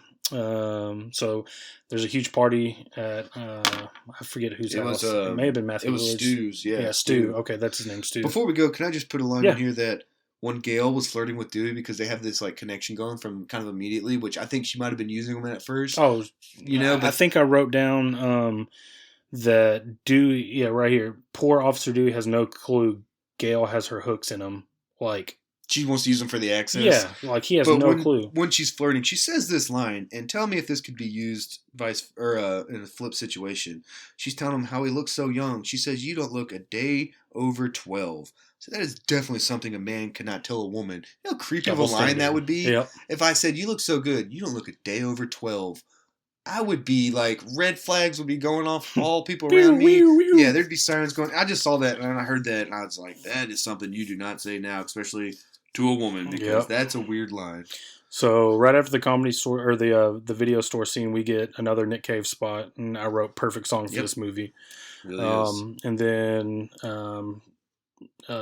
Tatum and Sydney are picking out groceries for the night, getting snacks and stuff, and Dewey's talking to his captain, and that's where we find out that they're setting up Sydney's father as a suspect, because they say they found his phone, or they kind of trace back the phone. The calls were traced to his phone. Yeah, and then he can't be accounted for. And then Dewey said, "Hey, is there any way the phone could be cloned?" And we find out that's exactly what they did. Dewey's doing some due diligence. Yeah, he's holding his for own. Sure. You know, when he wears this badge, you treat him like a animal. You remember what Mom said? Yeah, you remember what Mom said? Because his sister just totally God, and he was at like the station. Like I was like, I would probably have to slap my sister. I'd be like, you shut the fuck up right now. I'll put you in literally, handcuffs. Yeah, like I will detain you. Like, these are my coworkers. I felt so bad for them. So we get the party scene, and like I wrote, you know, Gail is really pouring it on thick to Officer Dewey to get her in the party. Oh yeah, she knows. So she's going for the story because they want to plant a camera in there. Yep, she's always thinking about the story. And we get the scene. We get to Tatum's death. And but didn't that look like the work of three ninjas? Yes. The way she died. Yes. Like that was some three ninja shit right there. So again, and I'll get these Rose McGowan tits comments out of the way right now, but I wrote in big bold letters, "Holy nipples, Batman." Oh, because when she opens the door to get the beer and she's standing there with like the light behind her, and it's just like doing, doing. Little diamond cutters. Dude, and I said, Matt had to take a break at that point. Like I said, I was alone too. I could have. Like I said, holy tits, Batman. Someone give those tits recognition. She never did, so I'm doing it here on the Dad Lab podcast. Until further notice, until I find another pair of tits as good as Rose McGowan's, those tits are the official tits of the Dad Lab podcast. Cool, Dad. If anybody wants to send any submissions, the Dad Lab pod. Well, I was going to say, you know who did give appreciation, though? Who? Did you see the executive producer at the end? Harvey Weinstein. No. Yeah, Harvey and his brother Bob, and she was the one that started this whole. Not started it, but was a big part behind the Weinstein, like saying like he did all these things to her and like basically raped her and pressured her doing this stuff. Me and Claire, as soon as the credits rolled, because it's written and directed by Wes Craven, executive producer Bob and Harvey Weinstein, and Claire goes, like, ooh. And I'm like, yeah, and she's one of the ones that pushed all this. She's one of the ones that really blew the whistle on Weinstein. So wow, he definitely appreciated him, and it's kind of creepy to think about because just the shit he probably did to her during this time of film. This time it was being filmed. Oh, regardless. Anyways, he's a piece of shit. Yeah, we're just giving a compliment. He's a piece of shit. Just an observation. Just an observation. So we're getting to Tatum's death, and she puts up a fight too, and she's playing up the whole, are you the big bad scary killer? Mm-hmm. You want to play psycho killer? And the guy's nodding his head yes. And it gets to a point to where it becomes real, and she gets her shots in on him too. She flings open the freezer door, and he hits it. And he runs into it. Beers with them, get him in the nut. She got him in the face and the nuts. But she runs over to the garage door opener, hits it. Oh yeah. And she's trying to fit out the doggy door, and I'm like, her chest got out. I guess it was hips got stuck. Yeah, but then she must have been wiggling so much because I'm watching it and. I know it's a movie, but I'm like, how did she die? And I guess her neck broke. I guess, but the garage doors move so slow. I was like, there's no way that a garage door could lift her. No. But cool death. And I said, what's on there? Like a 50 horsepower motor? Yeah. Because like normally it's like a half horsepower little motor, maybe a 1 horsepower motor that lifts the garage doors up. And so it's got like a 357 in there. But it's still cool. I wrote that was a cool death. Yeah, especially and they can't all be slasher deaths. There's got to be something creative, so it was different. And especially like as a 10-year-old or an 11-year-old, when I watched this, it was a really, really cool death. Yeah. And then Billy shows up. Billy at the party. And he asked Sydney if they want to talk, and Stu's standing right there, and Stu's like, well, you can use my parents' bedroom, if you're going to get... And I wrote down, again, Skeet with the quip. He says, subtlety, Stu, you should look it up. Because he's like heavy-handed saying, you can go up to my parents' bedroom and you just do it. Just do it. So they get up there and, they're talking, and she says, what, I've been uptight about this, yada, yada, yada. And she pretty much gives in. But I caught a line in here, and it says, she's talking about not ending up like her mother and being a bad seed. And I wrote, is that a Nick Cave reference? Oh, yeah. Because she said, that's verbatim. She goes, I don't want to end up like my mother, being a bad seed. And I was like, oh, is that a Nick Cave and the bad seed reference? But maybe it was, maybe it wasn't. It could have been, though, because that song had already been played twice up until that point. But Billy's got another couple good lines. He says, it's all a movie, Sid. It's all one great big movie, and you can't pick your genre. That was just, and then he finally gets what he wants. He gets inside. The pearly gates. He gets inside finally.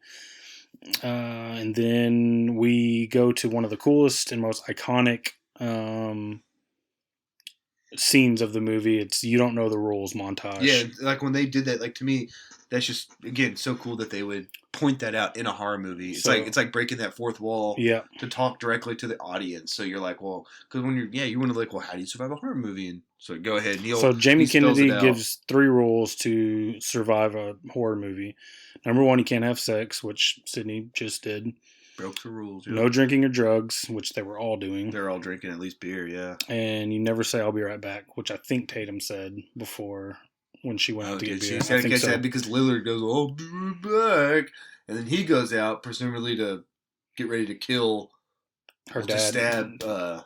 He comes back to Billy, too, though. Yeah, well, I think... We're going to come back to that. I think he says, we got a surprise guest, and he said, I'll be back. And he goes to pull her dad out. That would have been the dad, And that's when he slides the voice changer in his pocket and the cell phone. Anyway, getting ahead, coming back. So we cut outside, and Dewey and Gail Weathers are walking down the street, and they find Sydney's dad's car. Yep. So it's this mad dash back up to the house. They know they got to get back. We cut back, and Sydney and Billy are finishing up after, they did the deed, and she starts connecting the dots based on her conversation. Yeah, she's still asking questions like, who did you call again? And I called your dad, or my dad. It's like, well, your dad was already there. And he's like, all these things just aren't adding up. And he's like, what do I got to do? And she starts doing the math in her head and connecting all the dots. And that's when Billy comes in and gets attacked. Yeah, you're doing the quote. Oh, sorry. Air quotes, quote unquote attacked. Yep, sorry, audio, right. And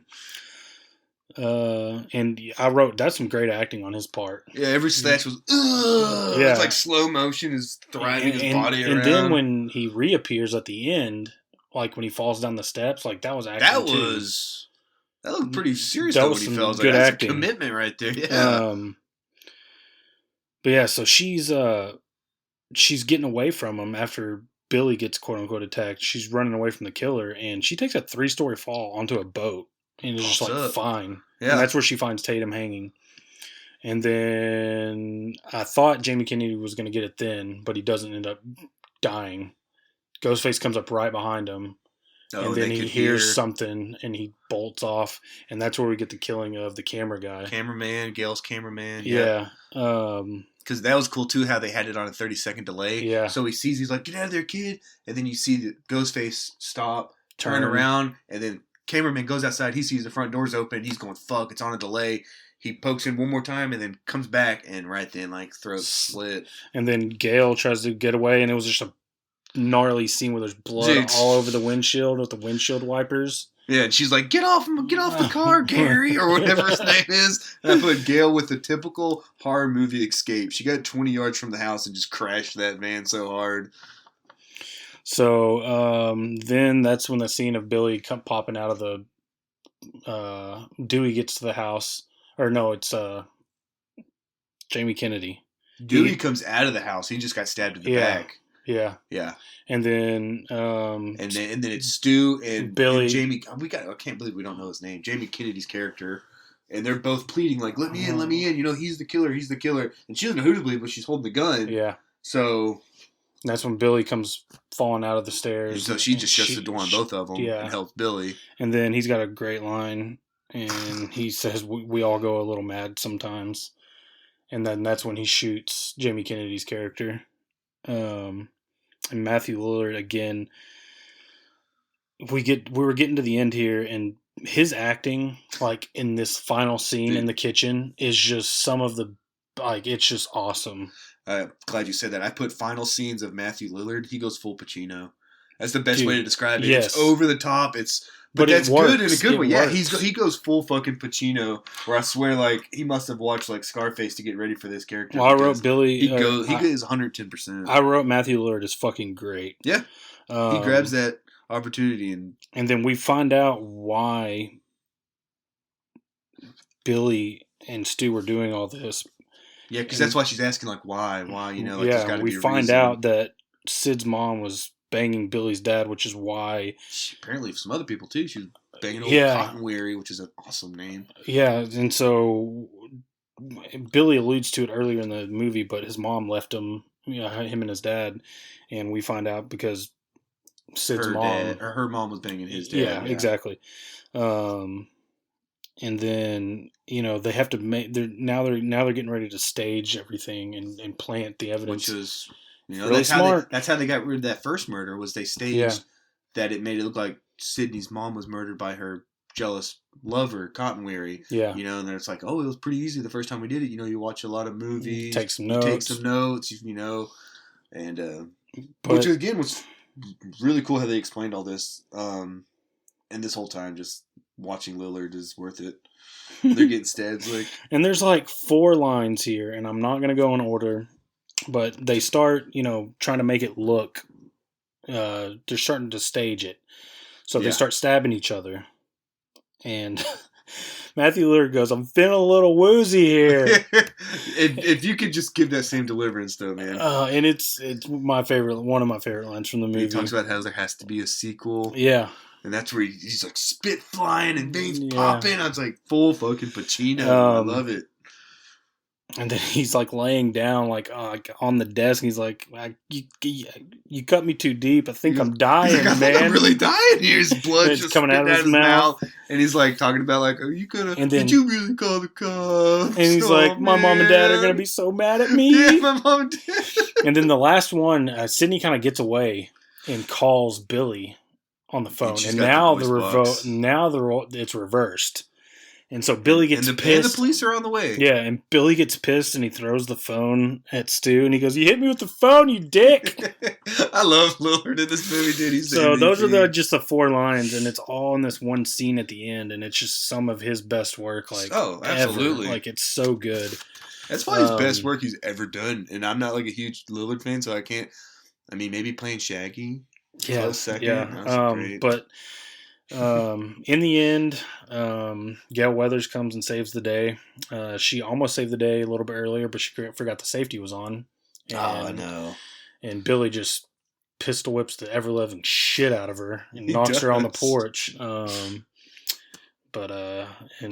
not Stu, but Jamie Kennedy's character comes, we find out, is alive. Yeah, he got like a shoulder shot, so probably clean through and through. So Gail Weathers at the end of the day saves the day, shoots Billy, and Jamie Kennedy says, "Beware, this is the classic moment when you think the killer's really dead. Comes back for one more scare." He goes, poof. Immediately, she's like, I'm not having this. Yeah. She just killed a guy that just deflowered her, like, cold-blooded. And that was the end of the movie. So I am really jazzed. Like, I know we talked... Jazz fingers, spirit fingers. No, I know we talked about doing some movies for the Halloween special, but after watching Scream, the first one, I kind of want to go Scream 2. I'm cool or maybe with that. we'll just do a Halloween. I think it was made a good. Fifth one. Oh man! And then they made a TV series. The way he set it up was genius. Like Wes Craven, and good for him because he probably owns all the rights to this. He's probably made so much money off of this. So God bless him. I would watch 2. And that's when they go to college, I believe. And then the third one had everyone. I want to say the first 3 was that same core group. And then the fourth one, and I either watched the fourth or the fifth one that was recently, and I was like, it's just not. When they introduce all new characters, it's just not the same to me. Well, I would like to do 2 and 3. I mean, and we can still do a Halloween one and do something different, like we talked about in one of the movies. But when we pick up back up on like a regular show, quote unquote, we could. I'd like to pick back up with Scream 2. Oh, because it was very good. As soon as Scream 1 was over, I was like, I would totally watch. I want to watch Scream 2. Yeah. And what we should do, I was thinking, we had this place here in town called Game Exchange. Yep. They got cheap fucking movies. We should just go and like make a list of movies we want that we want to potential see, and we could go find these DVDs for like $3 and just like buy them all together. For sure. That way we would like have a collection of movies to go through. For sure. But more spooky movies to come. But that was Scream. It was very good. It still holds up. It holds up great. Still scary like it was when I was a kid. If you guys have any notes or any memories or any comments, please feel free to write in or give us a comment on social media. We'd love to hear from you. But with that, it's that time of the show, folks. 60 seconds on Big Brother. God, worst season ever, man. It really is. I'm just ready for it to be over. So let me give you a quick recap. We're going to zoom through this. Nicole won the HOH. She nominated Christmas and Memphis.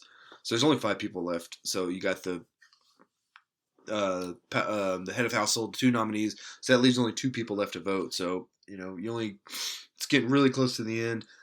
She nominates Christmas and Memphis. Nicole then wins the power of veto, so she keeps the nominations the same. She wants to vote out Memphis. Enzo and Cody are the 2 people not nominated, so they're their only 2 votes this week. They really have the power because they're going to determine who goes home or who stays. So everyone's obviously trying to make deals with them, trying to talk to them. Enzo's talking about splitting the vote, like him and Cody each vote one way. That would force Nicole to break a tie, which would have been a great move. It's a ballsy move, that way it forces Nicole to show her hand and it gets blood on her hands and fucks her over. And I don't know. It's just when he brought that up, I was like, yes, please do that. Of course they don't. Enzo's always talking about making these big moves, but he pussed out just like everyone does every other week. So instead, you get Memphis just voted out 2-0, just like that. There's no drama, no anything, no excitement. So the final 4 set, it's Christmas, Nicole, Enzo, and Cody. It's close enough to the end. I think if anyone takes Cody to the end, he's going to win. Just because he's won the most competitions. He's been in socially, he's very friendly and very popular inside the house. So you don't want to take somebody like that. You want to take someone that's either been a floater, like someone that sucked, or or just hasn't done a good job in competitions or people don't like. Because taking a popular person who's done a lot of good competitions is a quick way to lose.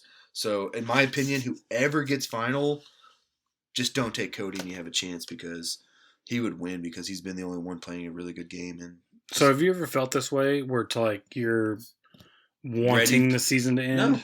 No. Because so it really is the worst season ever. Yeah, because usually, like I said, their saying is expect the unexpected. Usually it's like every week something happens and we're like, holy shit, I didn't see that coming. Not this year. Every week's been predictable. It's been boring. No one's making big moves. Everyone's just hanging out with their friends. It's more of like a hangout than a competition. It bums me out. I wrote on here, I can't wait for next summer.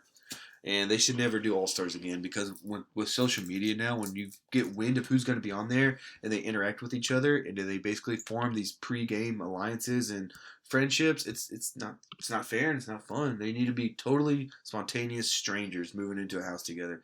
That's the premise of the show. That's why it's a social experiment more than it is a reality show because it's strangers moving in together, coexisting, basically forming their own democracy and voting each other out like that. So I like it back. I like it better when it's like that. So just get this year over with. All right, is that it? That's it. All right, and with that, we're gonna do some sports and just a few sports stories to get us started before we get to the Cowboys recap and preview. Like I said, this being recorded on a Sunday, a lot of the stuff we had is kind of not worth mentioning now, but we'll just kind of go through what we had.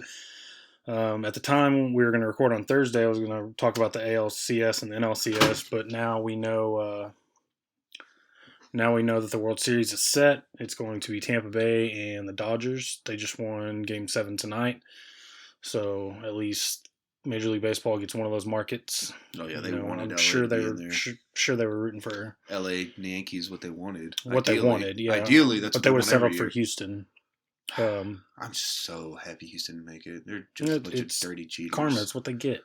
I'm upset they made it this far. I wanted them because technically weren't they 29-31? Like they were under 500, so they squeaked into the playoffs. I wanted them to just get bounced immediately, but justice was served. Baseball gods, they took care of business. Yeah, because we can't count on Manfred to do something, right? Nope. That was the worst decision to handle that I've ever seen. The World Series will be played here locally at Globe Life Field, so that's pretty cool. That is really cool. Not that the Rangers will be there anytime soon, but it's cool that a World Series is here.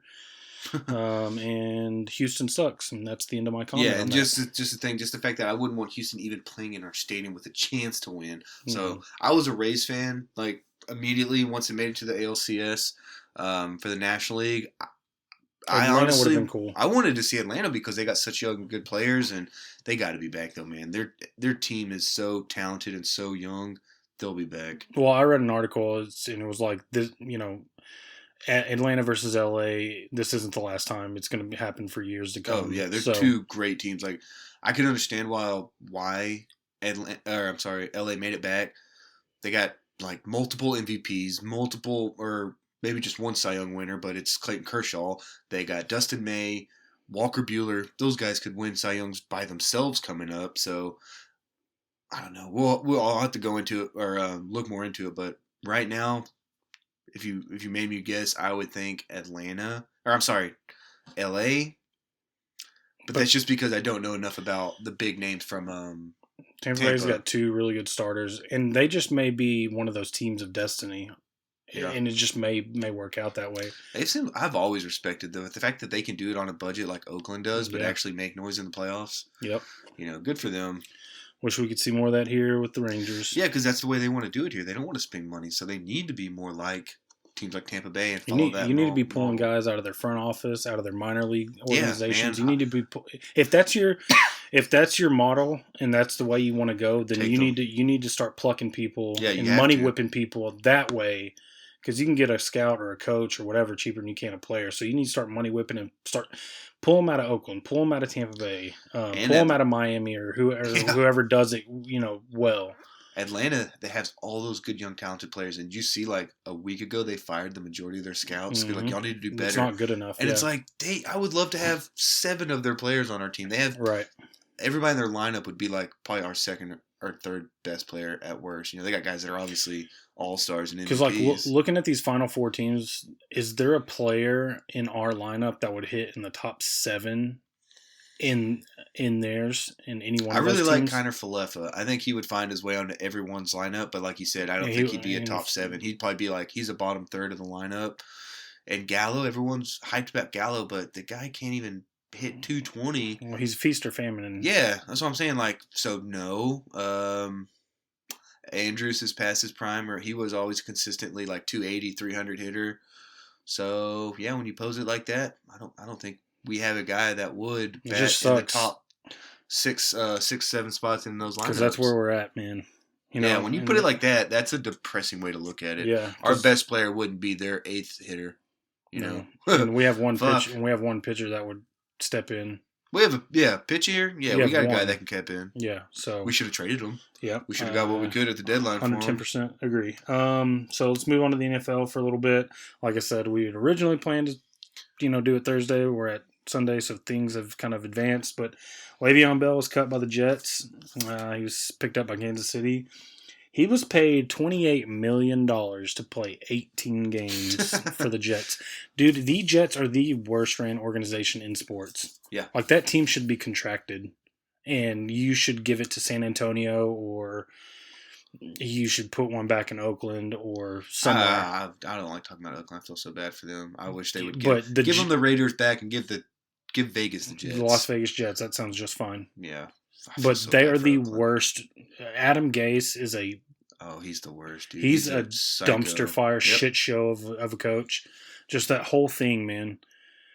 Darnold, hey, if I'm Darnold, I'm going to my agent. Hey, get me out of here. Especially the best thing for them is, and there's been petitions that say, if Trevor Lawrence or if the Jets get number 1 pick, Trevor Lawrence shouldn't go there. No, he should pull an Eli. Yeah, they're saying you should really do. That's what they're saying. Like pull an Eli, talk to Archie. However they did it, don't go there. It's a dumpster fire. Yep. And it's sad because it's one of those. They're not iconic on the level of like Green Bay or even, whatever, but they're a cool franchise. When Joe Namath wearing a fur coat, banging out every girl in New York and predicting. Yeah, and predicting that championship. I mean, that sets you up on like such a cool trajectory for your franchise. And then even up until, they were still relevant in the Rex Ryan years. Or even Herm Edwards. Herm Edwards, like they were a good franchise up until... The butt 10 fumble. years ago? Oh, man, you might be right. That might have been that may have been it. That might have been when the franchise just turned completely. But I just think they're worse than Jacksonville. Yeah. Everyone gave shit to Cleveland, but at least they used they're their worse picks. than Cleveland.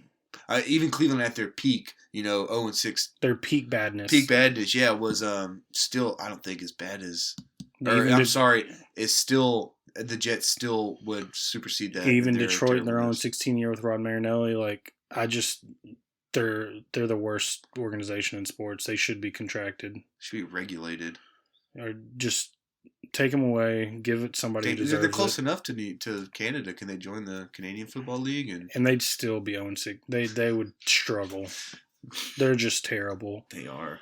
But we cry about being Cowboy fans, and it is tough. But fuck, we could be Jets fans. Yeah, who are probably also Knicks fans. Right. You know what I mean? So It could be bad. It could be worse.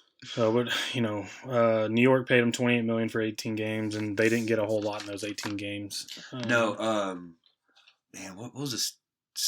Crap, I can't think of the stat now. It was something to do with it might have been the longest run of Le'Veon Bell's career there. Was actually surpassed by Sam Darnold's longest run there. Wow. His longest run was only 34 yards, and Darnold had a 40-yard scramble once. It's just when you hear stuff like that, it's like, God, he did just bust there. He was an all-pro, dude. He was an all-pro running back and an all-pro receiver at Pittsburgh, and shit just fell apart. You should just go back to riding jet skis in Miami. I can do that. But, Andy Reid's obviously a brilliant coach, and he's going to be one of the ones that... It was great for him to go there because he's not going to get the carries and the attention and the publicity, but he's going to be a good running back for that team. Well, and Andy Reid's a perfect guy to kind of revive that thing because he can split them out wide. Yeah, put him in the slot. They're going to put him in the slot. He can put them all over the place and let Mahomes just do what Mahomes does. Yeah, imagine Le'Veon Bell, Tyreek Hill, and Travis Kelce all spread out on the right side. And Hardman, the burner, to just go run a go route. Imagine those four lined up on one side of the ball. And then you can still have Clyde Edwards-Helaire in the backfield. That you have to worry. And you have to account for. And you're like, fuck, that's 4 or 5. That's 5 guys I got to really account for. Every one of them. But it wouldn't have worked in, I think he was mentioned in Buffalo. It's Buffalo and Miami. And it wouldn't have worked in Miami. And there was even whispers of a Pittsburgh reunion, but that bridge was torched. So Kansas City and Andy Reid was really the perfect place. It really was. For him to land. Alex was the one keeping me posted because you two are on Twitter all the time. So I lean on y'all for sources on news like this. And he was like, yeah, it really looks like he's going to KC. And I knew he's never going to probably be again the bell cow that he was, but I was like, I heard he's going to take goal line carries away from Clyde Edwards-Helaire.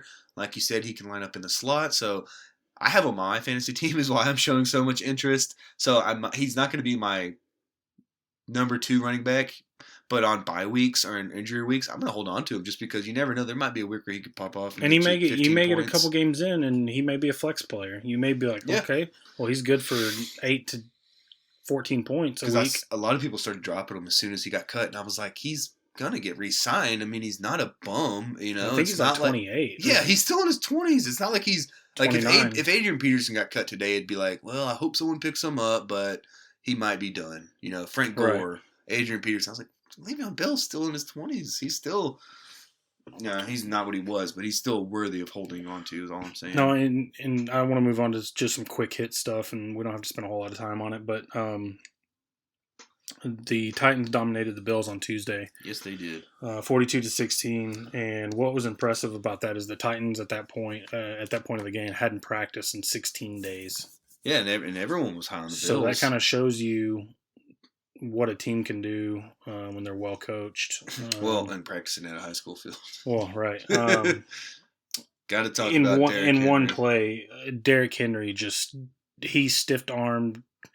Couldn't happen to a better dude, but Josh Norman into oblivion, dude. I've never seen such a violent stiff arm in my entire life. He's got the best stiff arm in the league, right? Yeah, hands down. There's no one close that can touch him. Hands down. There was that guy for that tight end. I want to say Vance McDonald. That stiff-armed. Is it a Cleveland Brown player? Is it Joe Hayden? Maybe. I know what you're talking about. The same thing. But that's different because that's a tight end. Tight ends are like smaller offensive linemen.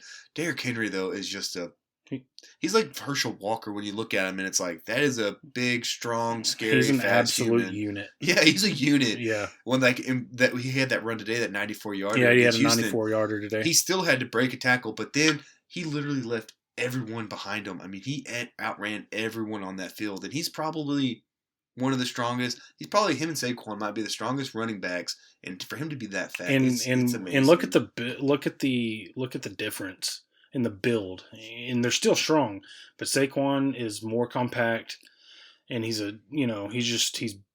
smaller. Mm-hmm. And then you see Derrick Henry. Derrick Henry's a big dude, and he's like 6'4". Yeah, I'd say he's 6'3", 6'4", 260. I mean, it's ridiculous. He's like a fucking refrigerator. He's like a walking refrigerator, he's dude. So fast.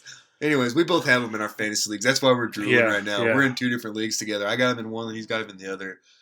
And I just wrote down Justin Herbert. The kid looks legit. I didn't see what he did today. I think they lost maybe to New Orleans. New Orleans didn't play. I know that because I got their defense. Okay, then I don't know what they did today. Actually, they didn't play. Oh, they had a bye. That's right. New Orleans. You picked the 2 teams that were on byes. Maybe that's why I put them together. Yeah, that's why you must have connected them. Yeah, they're both on byes. But his game last week, I mean, he's legit. And he got thrown into the fire. And I really thought he would be the worst of the first-round quarterbacks. I just did. I don't know why. Maybe it was the Oregon thing because we talked about bust. Yeah, they don't have a good legacy of quarterbacks. Yeah, I just don't know why. I was like, I just don't see it in the kid. Yeah. But hey, I was wrong. Hats off to him. The kid can play, man. Did you take a note that Tua got in today too? Did he really? Yeah, because Miami beat the shit out of the Jets. It was 24-0 in the fourth, and he got in for a little bit and said he got a rousing ovation. I'm sure. And then his first completion was like a first down, like a 10-yard little slant, but came in, completed some passes. I don't think he scored, but he also didn't turn it over. It was garbage time, but it's still cool to see him come in. I think that could be a huge franchise-changing pick for Miami, and I hope it works out. I'm a big fan of Tua. Yeah, I just root for Tua. Yeah, with everything he's doing. Anytime someone can come back from a brutal injury like that, like with Dak next year, Dak's support, he's already a beloved quarterback, especially around here for most people. He's going to get, his first game back is going to be like national news. Like, it's going to lead like, Sports Center or any other thing. It's going to be Dak's first game back. Well, just like the injury did. I mean, after the injury, it was Dak for... But the fact that it happened to such a nice, good guy, I think people are going to be rooting for him to come back. And I already saw today that they said that the Cowboys would, and I hope it doesn't come down to it, but they would use the franchise tag on him again. But if you use it a second time, you can't use it a third time? So after that, he's unrestricted. Yeah. He can go wherever the fuck he wants. That's right. So they need to work on this deal, man. Get it done. That, let's get into our Cowboys review. And I honestly, it was a week ago today. I don't have a lot. I don't have a lot to say about it because the Dak injury just kind of. I honestly, the Cowboys ended up winning on a Greg the Leg field goal, 37-34. But I don't remember probably the next 20 to 30 plays. Yeah, after Dak went down, I think me and you were texting. I want to stop short of saying I'd shed a tear, and not because I was sad that he was hurt. You just kind of see how much it meant to him. When he tried to bang that leg back in, that was something I mentioned to you. It's like, God damn, what a game! You're right. What a gamer. He's a warrior, man. He wanted. He looked at that and thought, I need to get back in. I'm gonna pop it back in. Yeah, let me just pop it back in. It's like, bro, You need You need a surgery. He didn't know that it was poking through his skin. Yeah, it was a compound fracture. It was a compound fracture. It came through. So I really don't have a whole lot to this game. I don't remember, like I said, after that, the next probably 20 to 30 plays, just because I was. Yeah, because that was in the third. And honestly, the only things I remember after that, because that was in the third quarter, a lot still happened. I remember the 2 passes that Dalton made to Gallup and the kick. That was it. I remember the 2 incredible Gallup catches. Yeah. And outside of that, I don't remember much. Just because I was in my phone, I was in Twitter, I was checking for updates. And I was telling you, like, just keep me posted. Yeah, we were texting back and forth. I just, because I don't think he was crying. He was crying because he had to leave. He was crying because he cares about his team. I was like, how is he not? I would be like pulling all the grass out, like just pounding my fist in pain. And he's just like, oh, fuck, man, look at my ankle. I can't play anymore. This sucks. And I'm like, what a beast. I think he was crying just because he feels like he probably let the team down. It means a lot. And he was setting records, dude. He was on a historic pace. And a lot of people were saying, well, he's crying because he bet on himself. He turned down that contract offer and he was betting on himself, and the bet didn't pay off. That's just so stupid. If you listen to Dak and you listen to and I think it was everything. I think it was 2020. The fact that he buried his fucking brother. His brother committed suicide. He battled mentally. He came out about it. He opened up. I think it was just all that coming crashing down into one moment, and I think it all just kind of hit him. And he felt like he let down his teammates. He let down his guys. I don't think it had anything to do with the contract. I think that's the furthest thing from his mind. Because in being the quarterback of the Cowboys, that's a platform for you. So when he wants to talk about social or mental health and helping out like stuff with his brother, I'm sure he saw it as too. It's like, I'm going to lose the opportunity to kind of share it with a lot of people, and because now the focus is going to be on his recovery and not about talking about these things that he could have talked about post game, like when Hayden Hurst came up to him and told him about his foundation and opened up to him about it. He knows he's going to miss out on opportunities. And I'll be an asshole and admit I thought about the contract, but not in a way that I'm like, oh, they should, offer him less now. I thought of it in like, damn, I wish he had taken that financial security, because it was a fair offer. The main sticking point was they wanted 5 years, he wanted 4 years. Because he wants another bite at the apple. He wants to get another contract, which I get. It makes complete sense. And I was like, why? Just fucking do it, man.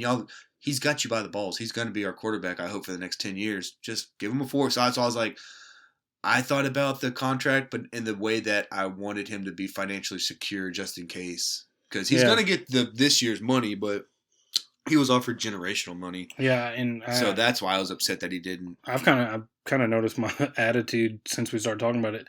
I just hate it for him. But there's no doubt in my mind that there's not going to be anybody that rehabs harder. Oh, he's going to get it. He's going to come back. So like he's going to He's going to be determined. He's already finding ways to be at the stadium, because like if you're on injured reserve, you can't be at the stadium due to the COVID restrictions. Oh, for real? Yeah, but he's already like, I was listening. There's a Cowboys podcast I listen to, but they have inside sources that are saying that it's gonna he's gonna wiggle his way into the stadium somehow.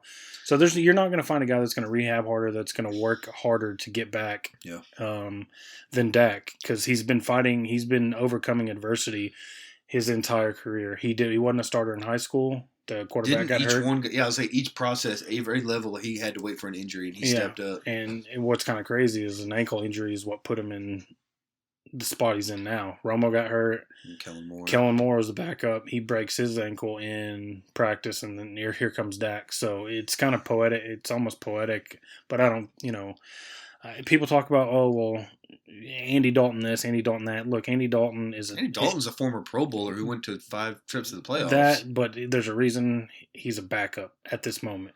I don't think he's going to come in and take this team to the playoff. They may take him to the playoffs. They can take him to the playoffs just because of the division. Yeah. I just don't think he's going to come in. If this was the NFC West, I'd be like, yeah, season over. Let's get a pick. I just don't think Dak is in jeopardy. If Dak isn't here, it's because the business didn't work out. The business side. Oh, they're not gonna say let's ride with Dalton. No. No. But say what you will about Dalton, is he not one of the top maybe 3 backups in the league? He's the top backup. He's the best backup we've had. Maybe Chase Daniel, because in years past, he's living a good life too. God, we've talked about it. Yeah, I would love to be Chase Daniel. But in years past, this was Cooper Rush. Yeah, exactly. If this was Cooper Rush, we would be fucked. Well, get this: the last Cowboy game I went to was 2015 against the Jets, and Kellen Moore started. And you want to talk about some bad football?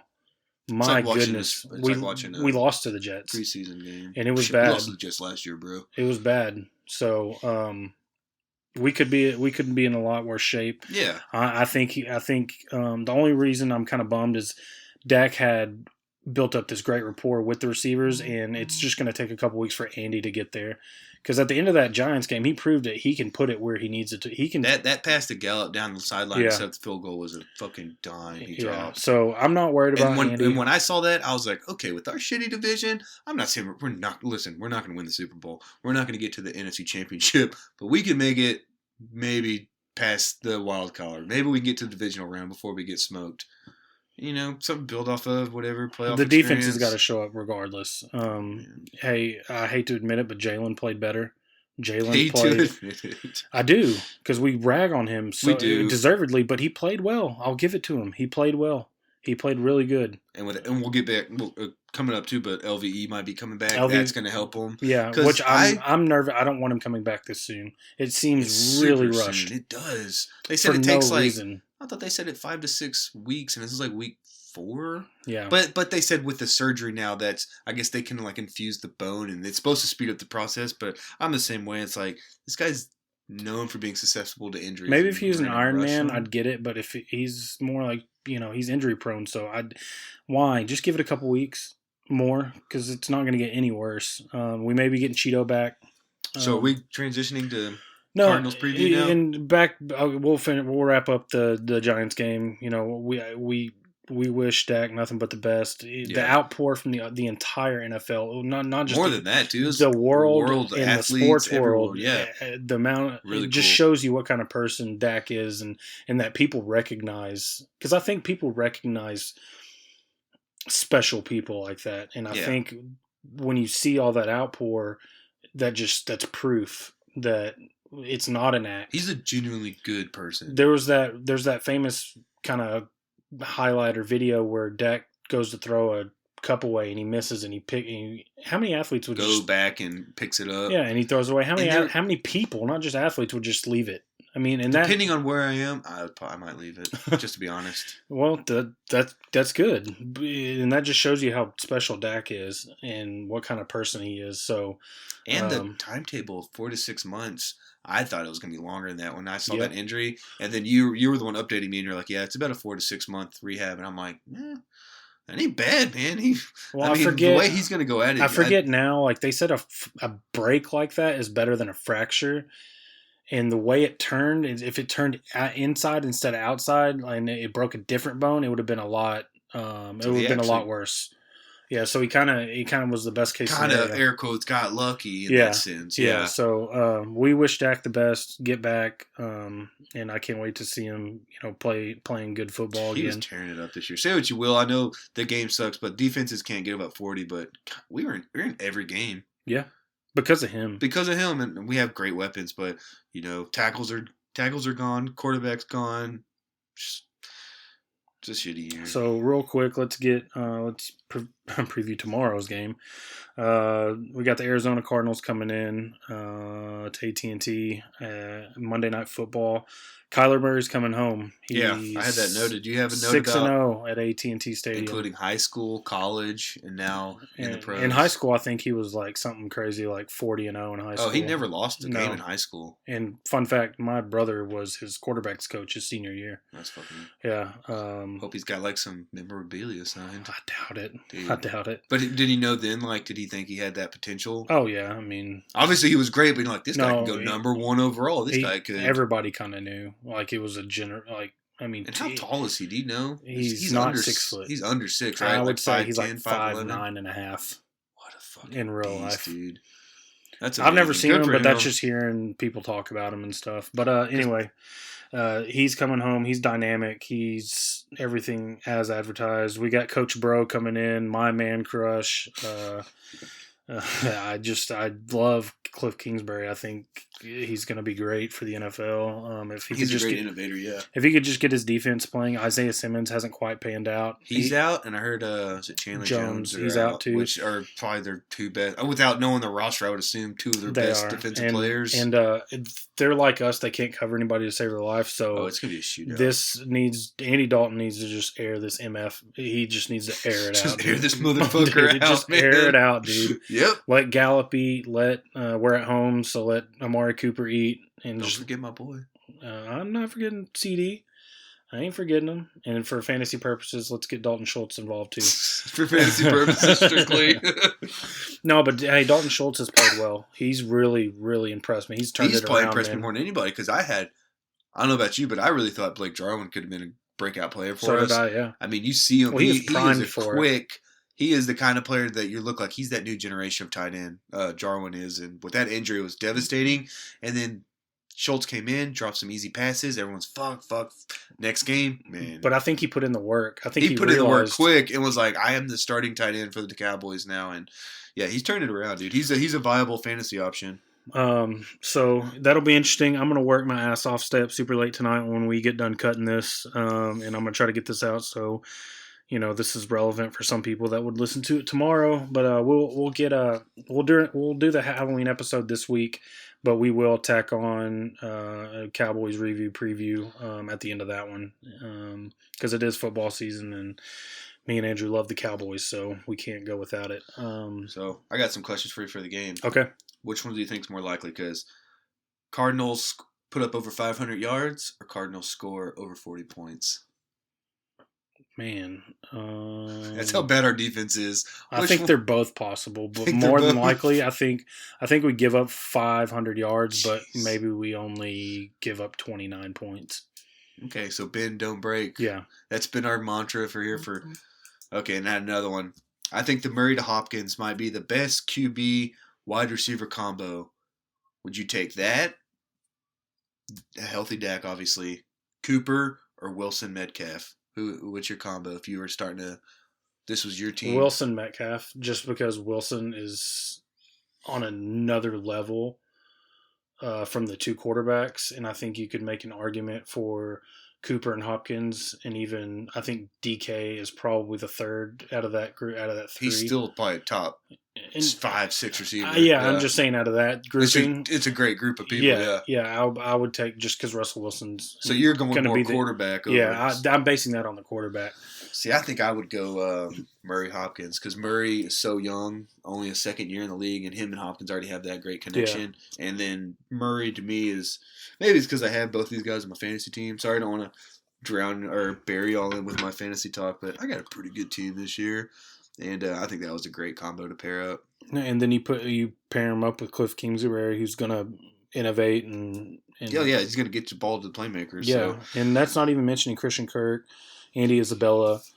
Who's the running back? Kenyon Drake, Chase, or Drake and Edmonds. Chase Edmonds. Yeah, they had another run. They had a runner to that mix, and who's their tight ends? The real question. I couldn't tell you. That's what I'm saying. I'm behind on my. They don't incorporate tight end game. But anyways, I just thought that was cool because it's going to be if Dak were in this game, I think you would have two of the best quarterback wide receiver combos going at it. And it would have been fun to watch, but we're gonna see what Dalton's got. That's a good question. And I think it's going to be a good game too because it's going to be interesting to see who Dalton gels with first. Because last game he was with Gallup, and we got so many good options. I think it's going to be just read your routes and whoever's open. I think everyone has good enough hands. You don't have to force the ball to anybody. You just who's open. Everything. That question has everything to do with how this week went in practice. Practice week, yeah. And it's going to get better because he's going to spend more and more time with these receivers every week. So I'm not worried about Andy Dalton. I'm more worried about this defense. Especially with this offense coming to town. And, we should be getting Randy Gregory back here in a couple weeks, and all the reports and it's always this way, but the reports from practice is that he just looks incredible. David Irving got reinstated. He's not coming back to the team, though, is he? But he could. When David Irvin played and wanted to play, he was a good player. He was damn good. When he wanted to play and not just smoke weed and get a paycheck, when he's dedicated, Fuck yeah, give me David Irvin and Randy Gregory. That line would be nasty. It's everything we wanted, because coming into this year, I thought our D-line is going to eat so fucking much. We are going to rip dicks off quarterbacks, and so far it's been more like soft pats on the butt. We're not even getting to the butt. I want to see some dicks ripping. We're not even getting to the butt. We're not getting close. We're not even sniffing that butt yet. So you got a prediction for the game? I do. I think we're going to lose in a shootout. Or actually, it could turn into a shootout. That's going to be completely on Andy Dalton's shoulders, because I think Arizona's going to put up points. But I think we sadly lose this game 38-24.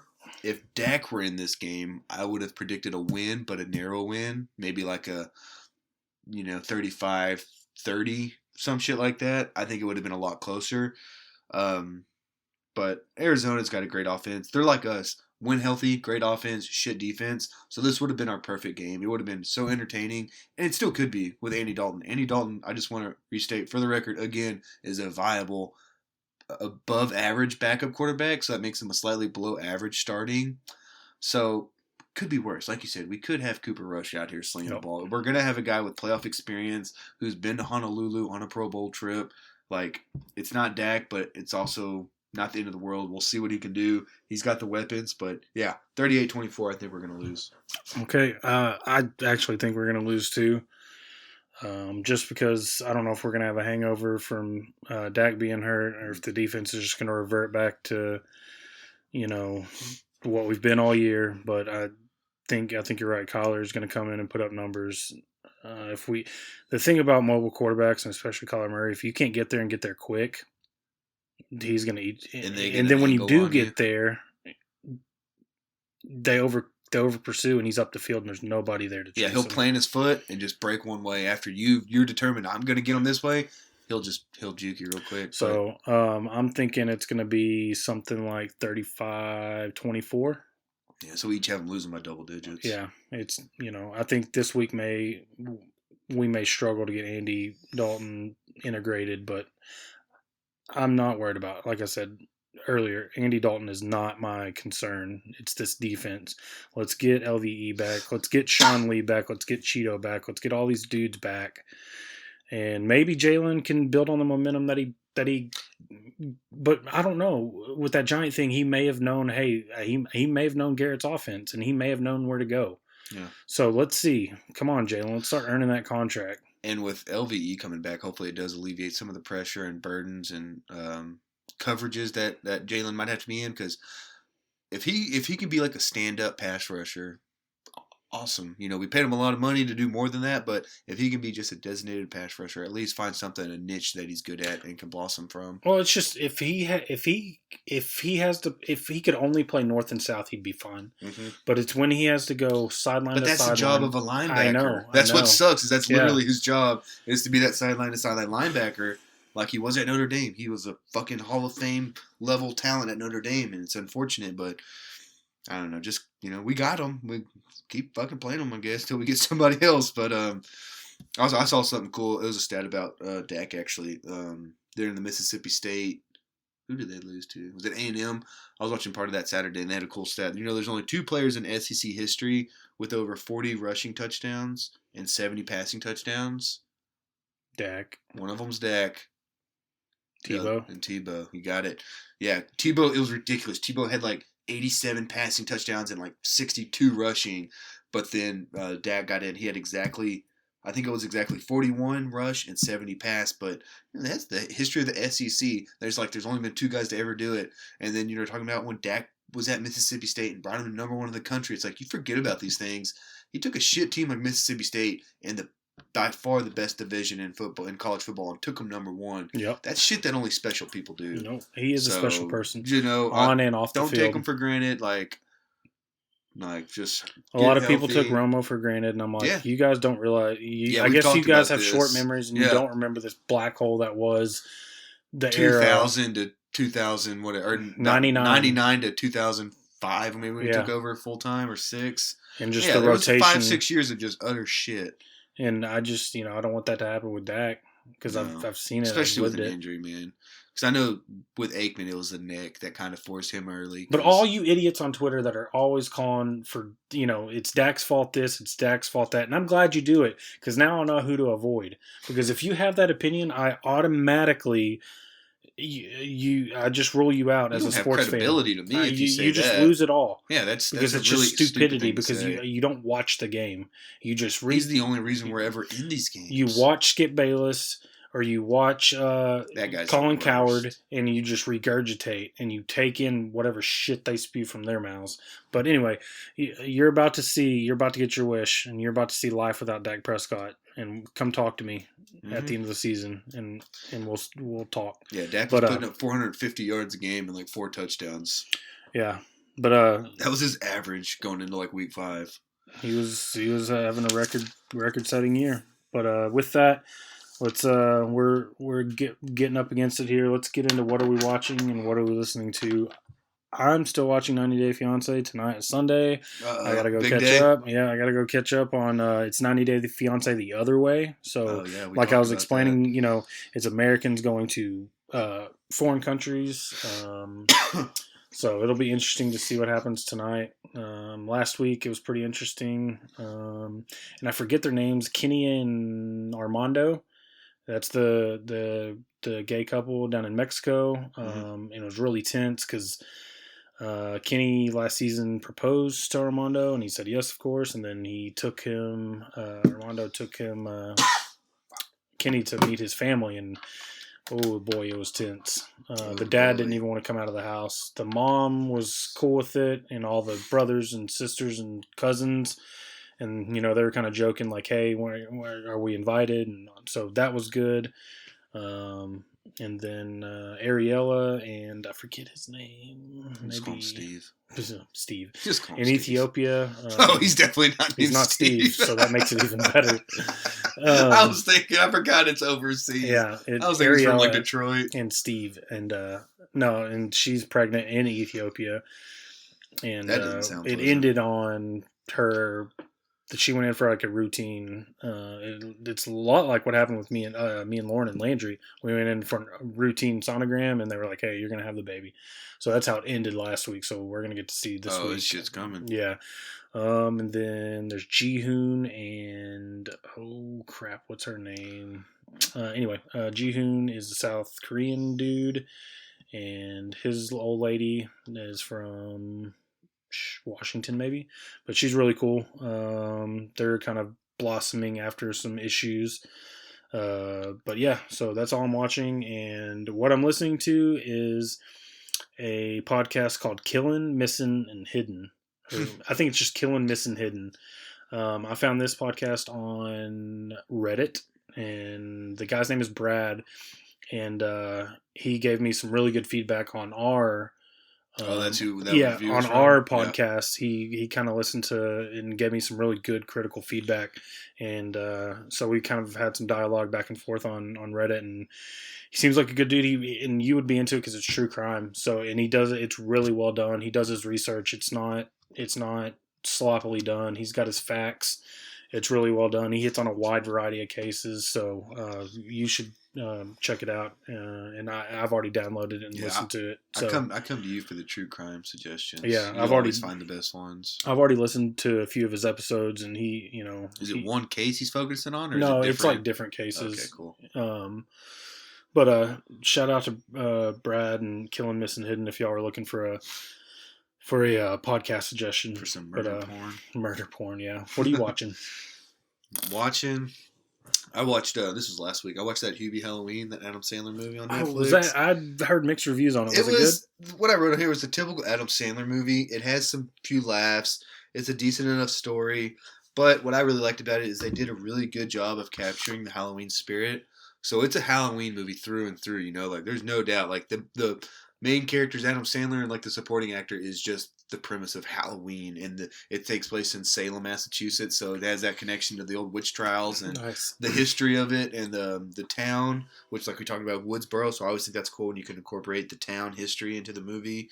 But if you're like me and Halloween is your favorite holiday, I would definitely suggest it just because of that, because at its core, it's a Halloween movie. It's a comedy. It's got it's more of a comedy than a horror film because I think it's PG-13, so there's no gore, there's nothing crazy, but it's just a good Halloween movie. And I always like the fact that Adam Sandler, because he plays the same character, the mouth open, agape, kind of making that stupid face, but that man's made hundreds of millions of dollars over the last 25 years playing that character. So now you just chill and play basketball. Yeah, so he's just living it up. But, so that's what you would expect. Like, Claire can't stand him, or I shouldn't say that. She's just not a big fan. But I'm like, this for me, this is what I watched growing up was Adam Sandler. Dude, so he made so many bangers. I mean, Big Daddy. We don't have to go through them. I mean, even ones that are hidden, like Little Nicky. Like I would watch Little Nicky again. Great. Yeah, and like that's some that people would probably overlook, like Big Daddy. I love that movie growing up. I thought that movie would make me cry watching now because I have a niece that's adopted, and you see that connection of like, and you're like, man, that's some true love he's feeling for that kid. But so it's a good Halloween movie. I would suggest it. And I was gonna put one thing I really like Adam Sandler. What he does is he gets his homeboys in his movies. All the people that he's cool with. So you got Steve Buscemi, Rob Schneider's in it, Kevin James. I think there's actually 7 total, either past or present SNL members. So it's just really cool that he brings in people like, oh, I think you're funny or you're my friend. Let's make this movie He's together. Always taking care of his boys. Yeah, he's taking care of his buddies. And I love the fact that they do that. Tim Meadows is in it, Maya Rudolph. And there's 2 guys that I don't know their names, but they played the gay couple on Big Daddy. Like there's that... Those 2 guys that were in those are real good friends from way back in the day. And they were in Waterboy, and I don't know their Grandma's names. Boy. Yeah, I don't know their names, but they were. But they're Adam Sandler's friends, and they probably have. And he's made their nut for him. I mean, for years on. They probably have a house in Malibu now because of Adam. Yeah. And I'm cool with that. I don't get why he gets the hate. I mean, he's so talented from his albums. His stand-up was really good back in the day. Yeah. And then his comedy albums. Or his musical comedy albums. When he wants to make a serious movie, he makes good serious movies. What was that one? What you need to see, it's on Netflix, is Uncut Gems. Yes. He should have got nominated for an Oscar for that. That was one of my favorite movies of last year. It's the Safdie brothers, Safdie. And they made another movie called Good Time with Robert Pattinson. That's another guy who transitioned really well from his post-Twilight, because everyone thought he was going to get stereotyped. So if you like just good, gritty, American movies, I would suggest Good Time and Uncut Gems. Both those movies, and it gives you such great hope for their next project, because those are 2 brothers that I'm not going to get ahead of myself and say they're the next Coen brothers, but they're at that trajectory. The few films they've made are all good and have Oscar considerations. The last one, what else I watched? I watched this last night because it just came out on Netflix. The Trial of the Chicago 7. Oh yeah, based on the infamous trial in 1969 when it was 7 people and they were tried as a conspiracy for crossing state lines to incite a riot because they were at the Chicago Democratic National Convention, and they all had the same purpose. They wanted to end the war, so they came together, but they made it seem like they were a terror group organizing together, and they were we've never even met in person. We'd had phone conversations, but we were just organizing this, and and it's cool because it takes place, a lot of the movie takes place in the courtroom, and then so they're on trial already, and then it goes back and tells the story of how they got there, what events led to it. So I really like this movie. I watched it without Claire last night because she went to bed early, and I was like, we have to rewatch this. It was written and directed by Aaron Sorkin, who is a really good film. He made his way by writing screenplays, but now he's directing. He's made a few other, and he's phenomenal. He did a great job in the movie. It tells a great story while keeping your attention for all 2+ hours. I think it was 2:10. It's got a really fucking stacked cast. I won't go through it, but if you just look up, so it's actually like a drama style. It's not a documentary. Yeah. Okay. Yeah, it's total drama. I put on here, I would recommend it to anyone because I think it would get Oscar considerations this year. But I would highly recommend it if you're a fan of courtroom dramas and love history. And I'm actually a fan of both of those things, so I loved it. There you go. I thought it was a great movie. The cast and everything, like I said, it was just all together A+. It's if I had to rate it, it'd be in the fucking 90s.